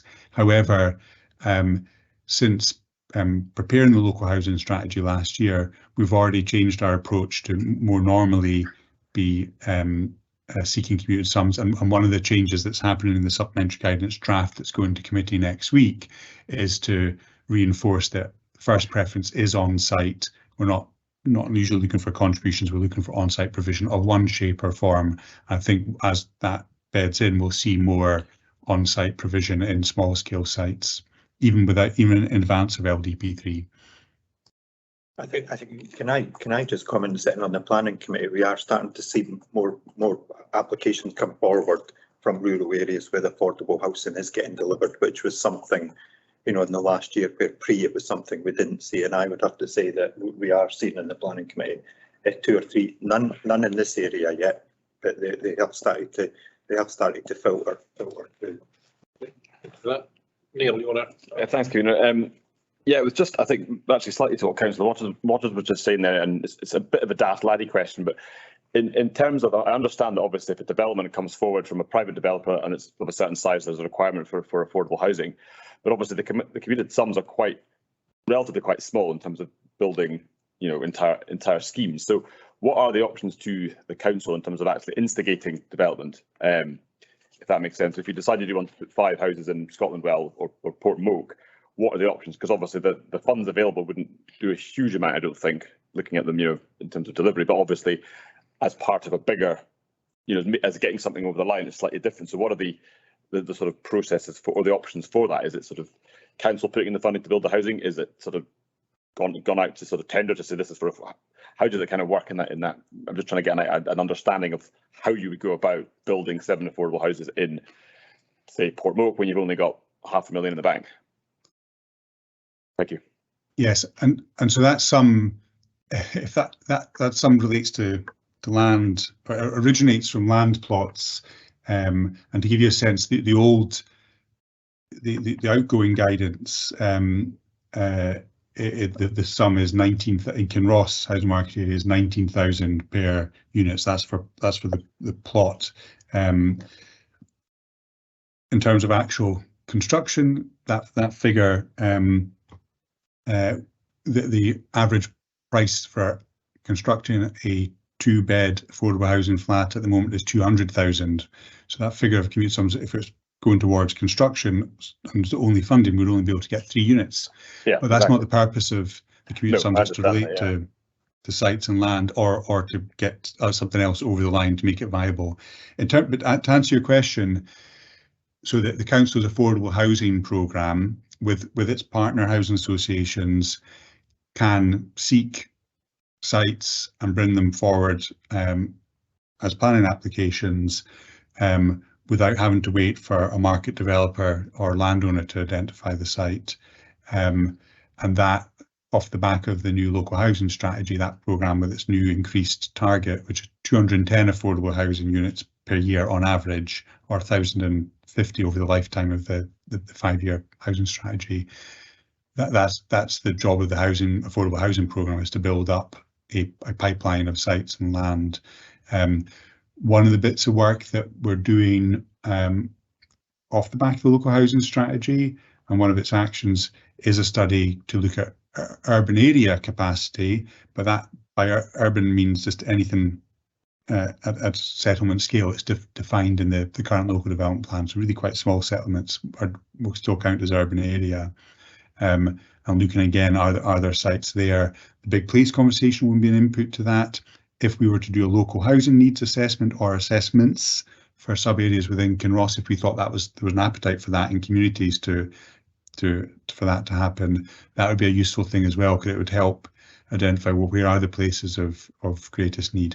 This conversation is helpful to get perspectives from the community councils represented here in terms of interest in that. So we don't have to solely wait for the market housing developers to be bringing sites forward. Of course, there is still the question of, in planning terms, should it be, is there support for housing development? Sure, yeah. The current LDP has a settlement area, a settlement boundary, and so if a site's out with that sort of presumes against its growth. It doesn't rule it out. If there was strong community support for something to come forward, then it could come forward independently of the LDP review and in advance of that. And I think we've got an open mind if there's interest in that, and people are submitting that through the Big Place conversation, either at events or the online. There's an open online page for that on the consultation hub where people can make suggestions. If that came in, then some of that would be looked at. Some specific suggestions could be passed over to the housing strategy team in advance of LDP3 formal stages, which, as you've seen, are quite lengthy. Okay. Thank you. Are we all happy? That's 8:10 miles. It's 10 got just about. Got 19 minutes on it. Okay. Just in terms of actions, I think the action that came out of that discussion is that there should be, you should be looking at Fossaway, Portmoak, with a view to looking at affordable housing in both those areas. It's quite clear from the community councils there are issues in both areas. So if you can incorporate that in some review at some point, that'd be I think the action we've got from here, we note that in the, is that okay? All right with that, Ben? I'm afraid my call signal dropped there, so I didn't actually hear what it is. But if somebody's taken a note of that, we can certainly, if it's feasible and appropriate within legislation, then we'll certainly endeavour to take forward that. Okay, thank you, Ben. I think we'll move on. Thank you, Ben. You can go and have some tea or something if you like, or cold beer in the garden maybe. Thanks for your time. Now, Willie, behave yourself. Moving on to item 8, Councillor Waters is going to deal with this one. We've only got about 16 or 17 minutes left for the next 2 papers, so we need to be fairly quick. Hi, Pierre. Sorry for the wait here, but over to you. Evening, everyone. Thanks, convener. Audrey's beat me to it. She's got the presentation up there. That's great. Thanks, Audrey. Just get my notes up here. So obviously here, folks, to talk about 2 flood schemes in Kinross, one in Milnathort, one in South Kinross. We got both the schemes here. Just going to talk a little bit about the background to flooding in the area, progress in both the schemes, and then we'll just move on to talk about the sort of next steps, and if we get any time, take a few questions. Next slide, Audrey. So both communities have obviously experienced a history of flooding. For example, the picture on the left here, Milnathort in 2006 was particularly bad, and more recently in Kinross in 2020. Flooding obviously has a devastating impact on the communities, as well as the direct cost of flooding, damage to properties and infrastructure and the like. Flooding also causes indirect impacts in terms of disruption and health and psychological impacts. Next slide, Audrey. Thank you. So what can we do about it? Flooding is managed in Scotland under a framework set out under the Flood Risk Management Scotland Act. And for the purposes of flood risk management, Scotland's split up into districts. There's 14 of them based on river catchment boundaries. And Milnathort and Kinross are located in the Forth Estuary catchment, which is the kind of greeny blue area. You can see obviously it extends right from Five Ness all the way around to East Lothian, so it's a huge area. And bizarrely enough, Falkirk Council actually the lead authority for that whole area at the moment. So in 2018, second National Flood Risk Assessment was carried out, and that identified a number of potentially vulnerable areas, as we call them. That's the kind of brown areas in the bottom map there. And these are areas that where SEPA considers that a significant flood risk exists or is likely to occur. And each of these wider areas, the local plan districts, is covered by a flood risk management plan, which is published by SEPA, and a local flood risk management plan, which is covered by published by the lead local authority. And these plans set out a range of structural and non-structural actions to manage flood risk in every local plan district. And we have a range of specific actions for areas identified in the PVAs, as well as specific ones, general ones and specific ones, sorry. The plans are reviewed every 6 years and updated, and currently the plans that are in place cover the period from 2022 to 2028. So the Act is meant to give us a more joined up and coordinated approach, and it's based on catchment management. So we're basically managing flooding from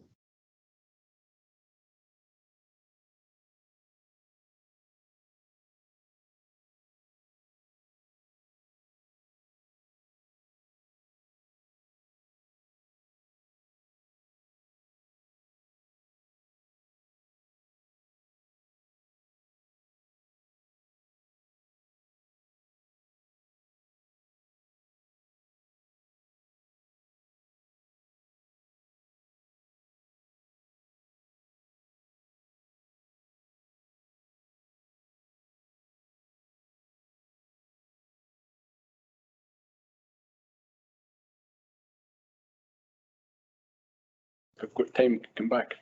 Are you there, Mark? I'm there, yeah. I just wondered if it was everybody else or me. It just appears to be Peter. I think it's Peter, yeah. Machine's given up.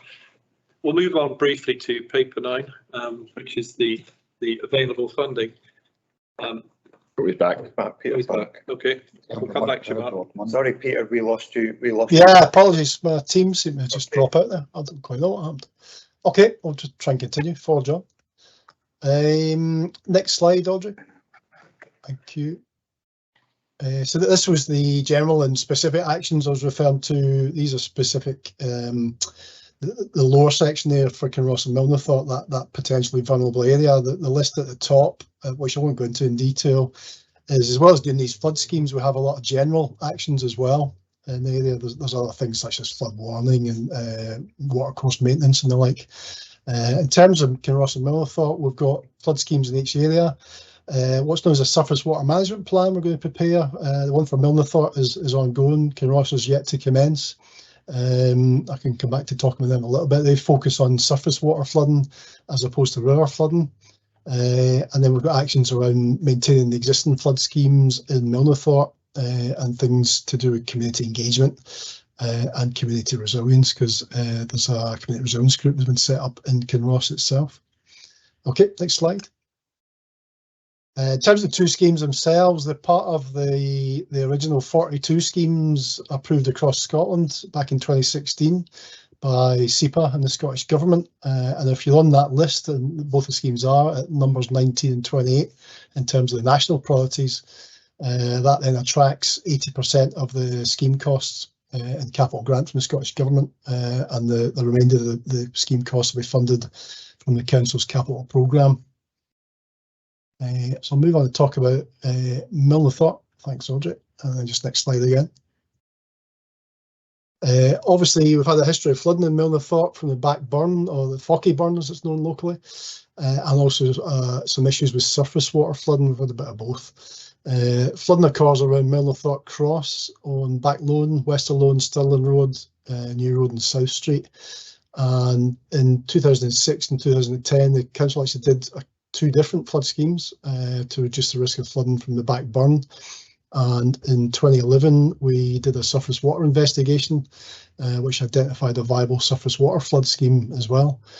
2016, Scottish Water did a capital sewer project in the town centre, and that was mainly aimed at reducing the risk of internal sewer flooding to 5 properties, but it has this sort of happy side effect of helping to reduce surface water flood risk as well. So the current project we're working on is very much focused not on the flooding from the burn, the kind of river flooding, it's surface water flooding that we're focusing on as part of the current exercise. So in terms of Milnathort, we've got these two actions in the local flood risk management plan, which is the surface water flood scheme and the surface water management plan. Both are ongoing at the same time. They both kind of inform each other. They're part of one project really, and they pretty much just recommend the same thing. Both looking at surface water flooding. So to do the project in November 18, consultant engineer Sweaker were appointed to develop the existing study work, trying to improve understanding of surface water flood risk in the area. They've been doing an appraisal to look at all the potential options for managing the flood risk, and then developing the preferred flood scheme. And they'll do that from outline design through to construction, and also producing the surface water management plan to address any residual surface water flood risk. Next slide, please. So they produced a hydraulic model to study the flooding in Milnathort, which again built on the previous study work that had been done. And on the plan there, you can see the 200-year rainfall event. That's the flood that has a 0.5% chance of occurring in any given year. And what was identified as part of that was 7 hotspots, as we call them, areas of higher flood risk. And following a further review of these and some community survey work we did, we focused in on 2 of those. The other 5 actually ruled out because of a lack of observed flooding in those areas. It was more just the modelling was indicating there was a flood risk, but there wasn't actually a record of real world events happening. So those 2 hotspots at Back Lone and the Carsbillington area have been taken forward through the flood scheme. Next slide. So there was a previous proposal for a pumping station and improved drainage in Back Lone, but that's been ruled out due to cost benefit, and it wasn't actually considered technically feasible. So what we're left with at the moment was, recently was 3 potential options. One was a gravity drain on Back Lone, The next one was a sustainable urban drainage system up at Bar Hill, and that was designed to hold water back and stop it getting towards the town centre, a bit of catchment management, and some improved drainage around the Carsbillington site. And these were taken forward for further investigations and design. Next slide. And when we looked into the Carsbillington site, the cost benefit didn't stack up, so that has now been ruled out. And we're left with the two actions, one at Backloan and one up at the Bar Hill Park. And we're working to finalise outline design on those at the moment. So the next steps on that are basically to take them to the community as part of a sort of flood scheme exhibition. And we'll produce all we'll display all the information that we've got here and all the drawings and everything for the outline design and take the community through that. They'll be in the form of a couple of community drop-in sessions. And the community's views on that will inform the final proposals, obviously, and we'll produce a public consultation report on that. So in terms of the next steps, we're looking to get through the statutory process, hopefully later on this year, and then progress with the detailed design and procurement through 2024, and then hopefully into construction sometime in 2025. And we've got capital grant funding in place based on the 80-20 mix, predominantly from the Scottish Government. And I don't actually have a final project cost for you at the moment, that's still being developed. But it could be somewhere around the £500,000 mark. So it's not a big scheme, but hopefully it's going to help to start to manage the surface water risk in the middle of Millithorpe. So I'll move on to talk about Kinross. Just go to the next slide as well, Audrey. Thank you. So again, the history of flooding from the South Quay, the Gailey Burn in Kinross and the Clash Burn.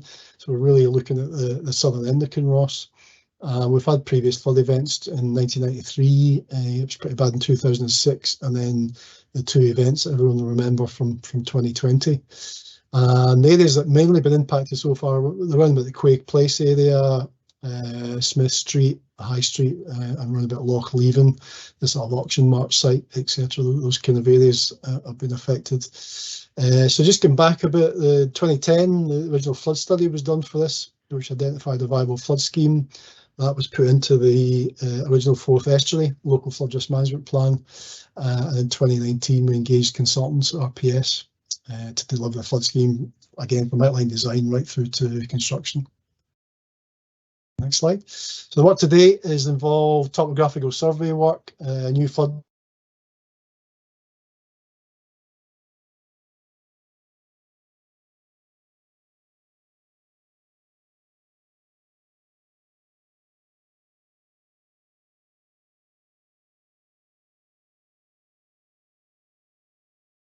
Is that Peter again, or is it me?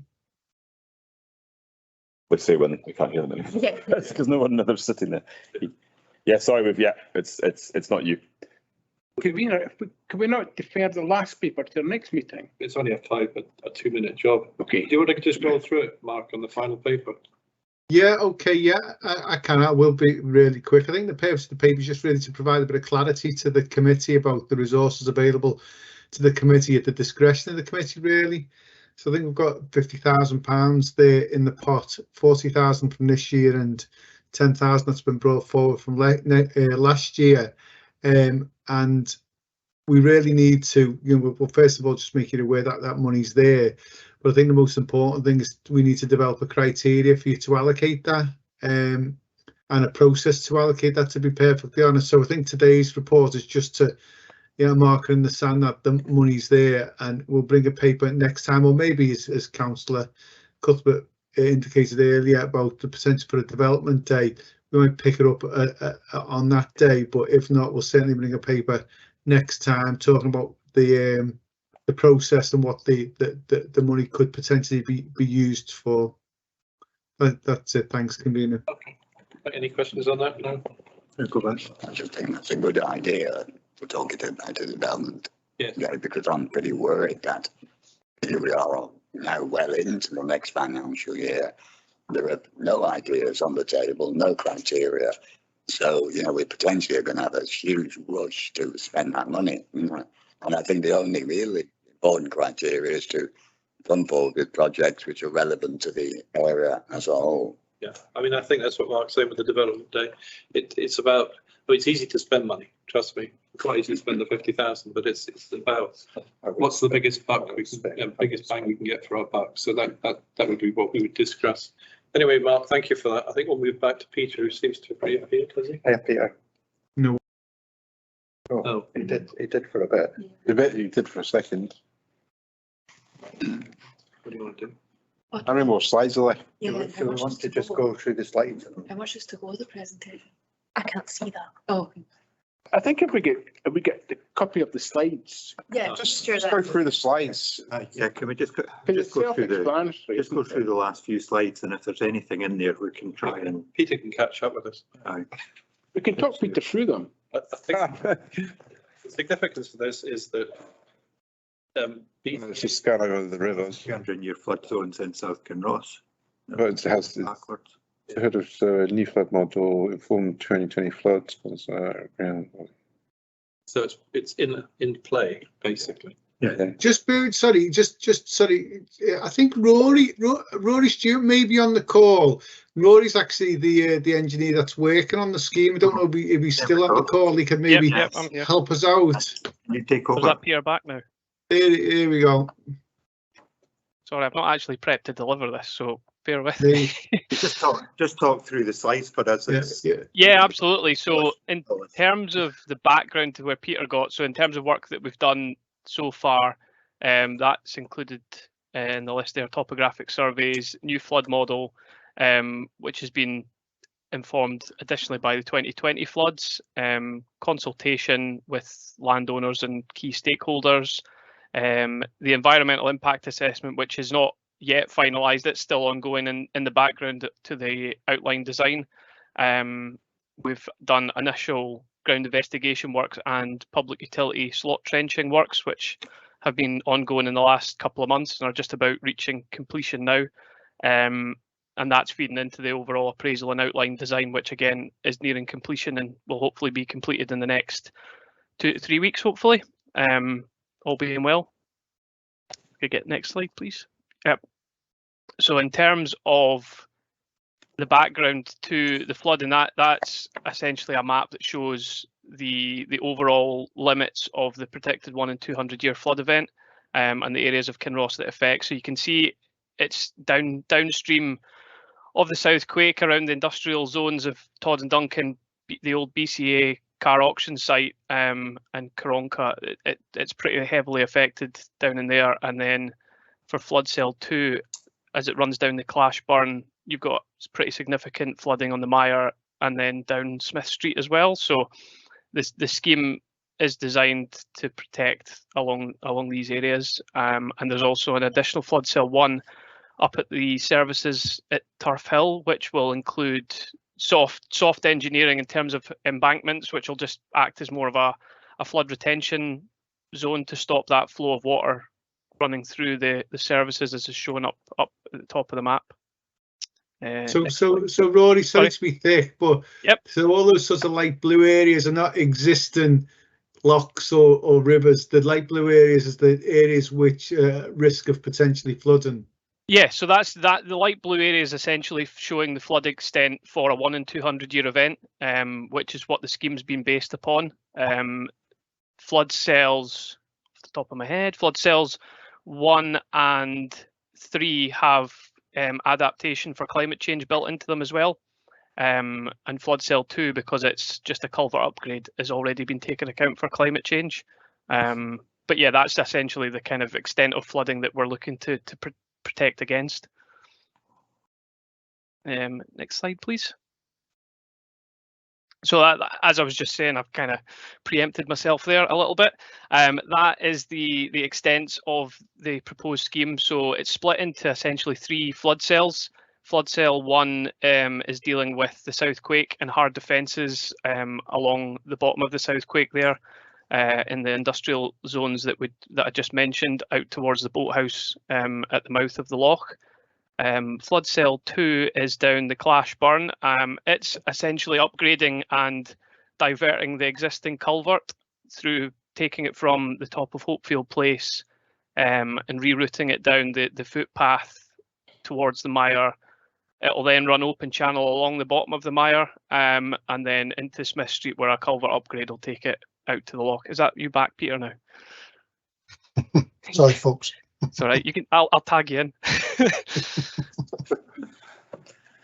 Having a technical nightmare. It's okay, Peter. Where did we get to? Right. Thanks, Rolly. All right.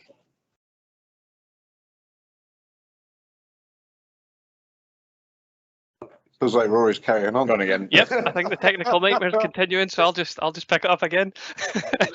So yeah, essentially the flood cell 2 deals mainly with the existing culvert and an upgrade and a rerouting project of that to alleviate flooding. The flooding that doesn't occur all the way down the stretch of that route, but by upgrading it and canalising the water slightly better, it'll improve the hydraulic flow of everything and should obviously alleviate flooding all the way across that route.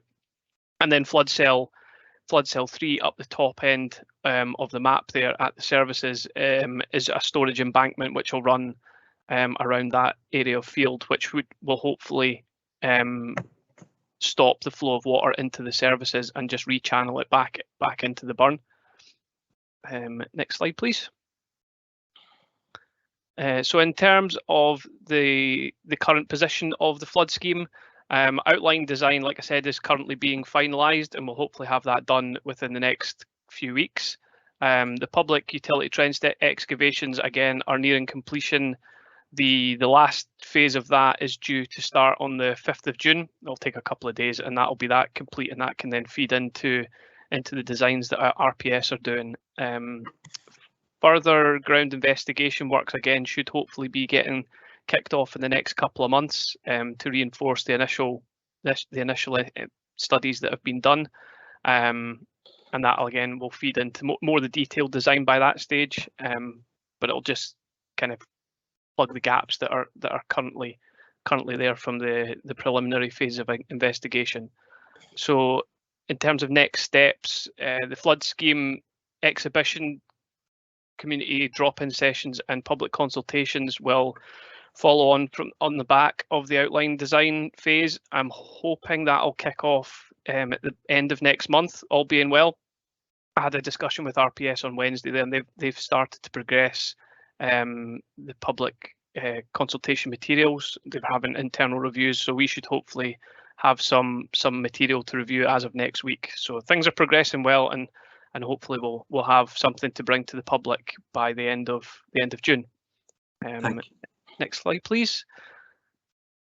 So and again, in terms of more forward thinking, so the statutory process will take us through 2023, which will then lead into the more detailed design phase and procurement of the scheme itself in 2024, with on-site construction beginning in 2025, all being well. So capital grant funding is in place at the moment, 80% from the Scottish Government, 20% from the Council. The actual project estimate is still being developed. We had an updated option review done at the back end of last year, with the total cost coming in at 9.3 million. But obviously with the current climate and interest rates going through the roof and doing weird and wonderful things, that still needs to be bottomed out. They're doing a further option review at the moment, a further economic appraisal at the moment. So hopefully once that's done and the outline design is kind of finalised, we'll have a better steer as to some firmer costs. And also we're just awaiting some early contractor engagement from Balfour Beatty in terms of just a feasibility study as to the buildability of the scheme, which will also feed into the construction methods and pile designs and stuff like that, which will allow to firm up costs a little bit better by that stage as well. Next slide, please. Oh, that's it. So if anybody's got any questions, I'll try my best to field them. Can I just ask, time-wise, convener, yes, and committee, are we happy just to keep going? We normally try and keep to the 2 hours. Are we happy just to keep going just now and for questions? We shouldn't be long, I don't think. I don't think it'll be that long. Bill? Bill? It's just the construction time. Once you start construction, how long will it take roughly? I'm not entirely certain. I'm fairly new to the team, so I've not actually been involved in a scheme design as yet. I'd imagine probably a year to 2 years, I would think, from start to finish. But that's a rough estimate. If Peter's IT problems fix, he'd probably be able to give you a bit better a steer than me. Any Dave? Just to say, we were at Kinross Community Council meeting on Tuesday night, and British Car Auction site's been sold to a developer. Yes. He's very keen to get the thing up and running. He said that he was willing to give you a strip of land next to the barn, next to the creek, and he's keen to get in. I think, did he say January 27th? 20. I think it was earlier than that. 2.5 years. I think it was 2.5 years. 2.5 years, yeah. Roughly. He's basically relying on you to get it done by then. No pressure. No pressure. Yeah, I know. We've already had several meetings with Graham in terms of trying to marry up the scheme and his development, because obviously it's pretty beneficial for Kinross, but his development kind of hangs on the fact of the scheme getting built and protecting that area from flooding.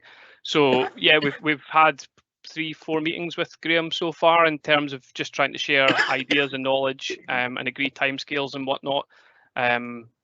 So yeah, we're in constant dialogue with him, and we're trying to kind of push things forward so the timelines match up with each other. Rory, just a quick question on the cost benefit analysis and stuff. Will that come before you go out to the community to get to do your presentations and that? Yeah, so we had is there any risks? Is there any risks in there with that because of the construction inflation? Yeah, there's always risks with these things, and you'd obviously try to mitigate it against it as best as possible. We've had an initial BCR of 1.41, I think, off the top of my head. So in terms of, currently with the current scheme proposals, there is a positive BCR at the moment.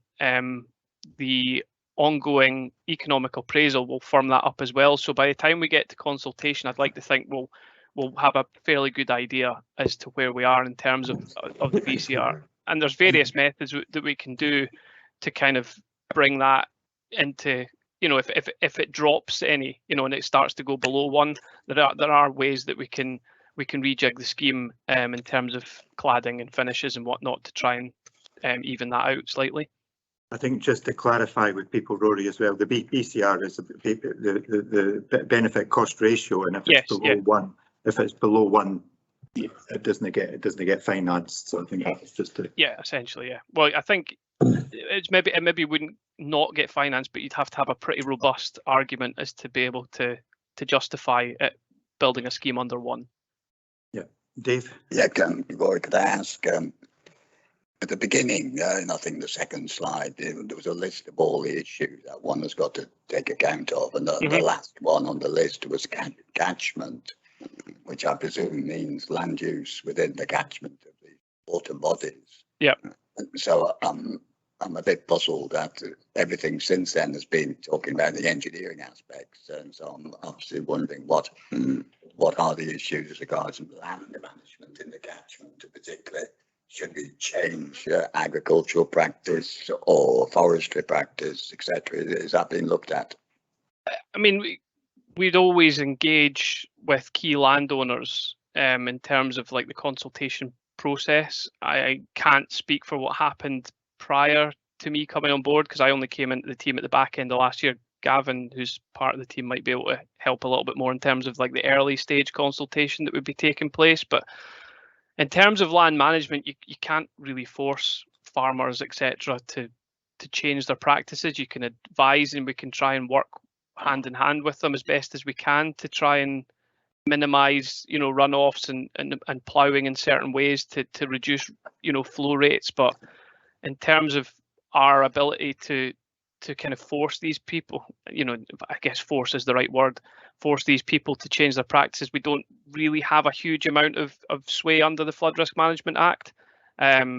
Whereas we obviously can design a scheme to protect against flooding with direct defences such as embankments, walls and culverts.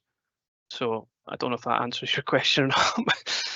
Just to jump in on Rory there, Rory's kind of covered it. Hi everyone, I'm Gavin Bissett, also an engineer in the flooding team, as Rory pointed out. As part of the earlier stages of the Kinross flood scheme, again, I've not had any involvement in it, but I know that a natural flood management assessment was carried out, which looks at more of your upper catchment and what potential options may be available from these sort of more natural measures. I think one of the critical things to really point out is the benefit that can be achieved from these measures can be quite limited and does not provide instant protection as well. They take time to mature, sort of over decades and things. So from that point of view, we often find them quite hard to promote as part of a scheme. And that's why you do still see at the moment a lot of hard engineering schemes still coming forward, because they provide that quantifiable and an instant benefit. That's not to say there's not a lot of good work going around in wider catchments. There's various catchment groups, and a lot of fisheries, for example, are quite well set up to deliver these projects. I know sort of in the Allen Water, the Forth Fisheries Trust is quite proactive and have good links with landowners to help deliver these sort of things. And as Rory correctly pointed out as well, we're quite limited in terms of our powers to force anyone to do anything with regards to planting trees and things. So it does need a joined up catchment approach. And as I say, the fisheries tend to work quite well with landowners to help them realise any benefits that might come out of that, that serves everyone's sort of needs. So hopefully that gives you a bit more of a wider picture as to all that. Thank you, Gav. Well, I would just comment on that in terms of the wider picture. You seem to be very nervous or reluctant to engage landowners in the catchments.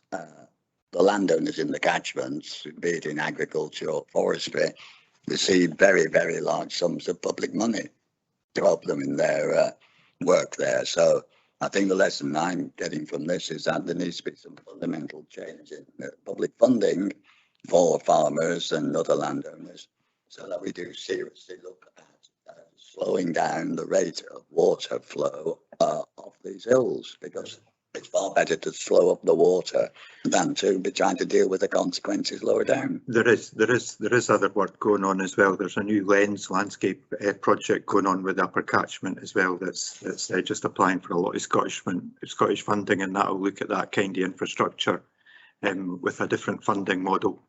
And that's just in the process of getting kicked off. I think it's the Forth River Trust that's leading on that one. I don't know if you've had any involvement in it, Rory or Gavin, but that is happening, and they've got an example down Ayrshire, Spaceside's doing it, and the other area that's getting potentially highlighted is the Upper Catchment for the Leven River, the river. So there is stuff going on. Maybe we could take this up in the development day. Yeah, suggesting get into detail on it. Any other questions? Rory, well, short notice, but well stayed in. And Gavin, thanks very much as well. I appreciate that. Thank you. And, thanks very much. Take care. Cheers. Thank you. Thank you. Over to you, Cynthia. Yeah, I think we're more or less there. Just to say, I've just had an email from Francis Gillespie. Apparently he couldn't get in tonight. He's been able to watch the meeting, but he's not been able to partake. I've pinged on his comments, so perhaps we can put them into the minute of the meeting. Is there anything else we need to discuss?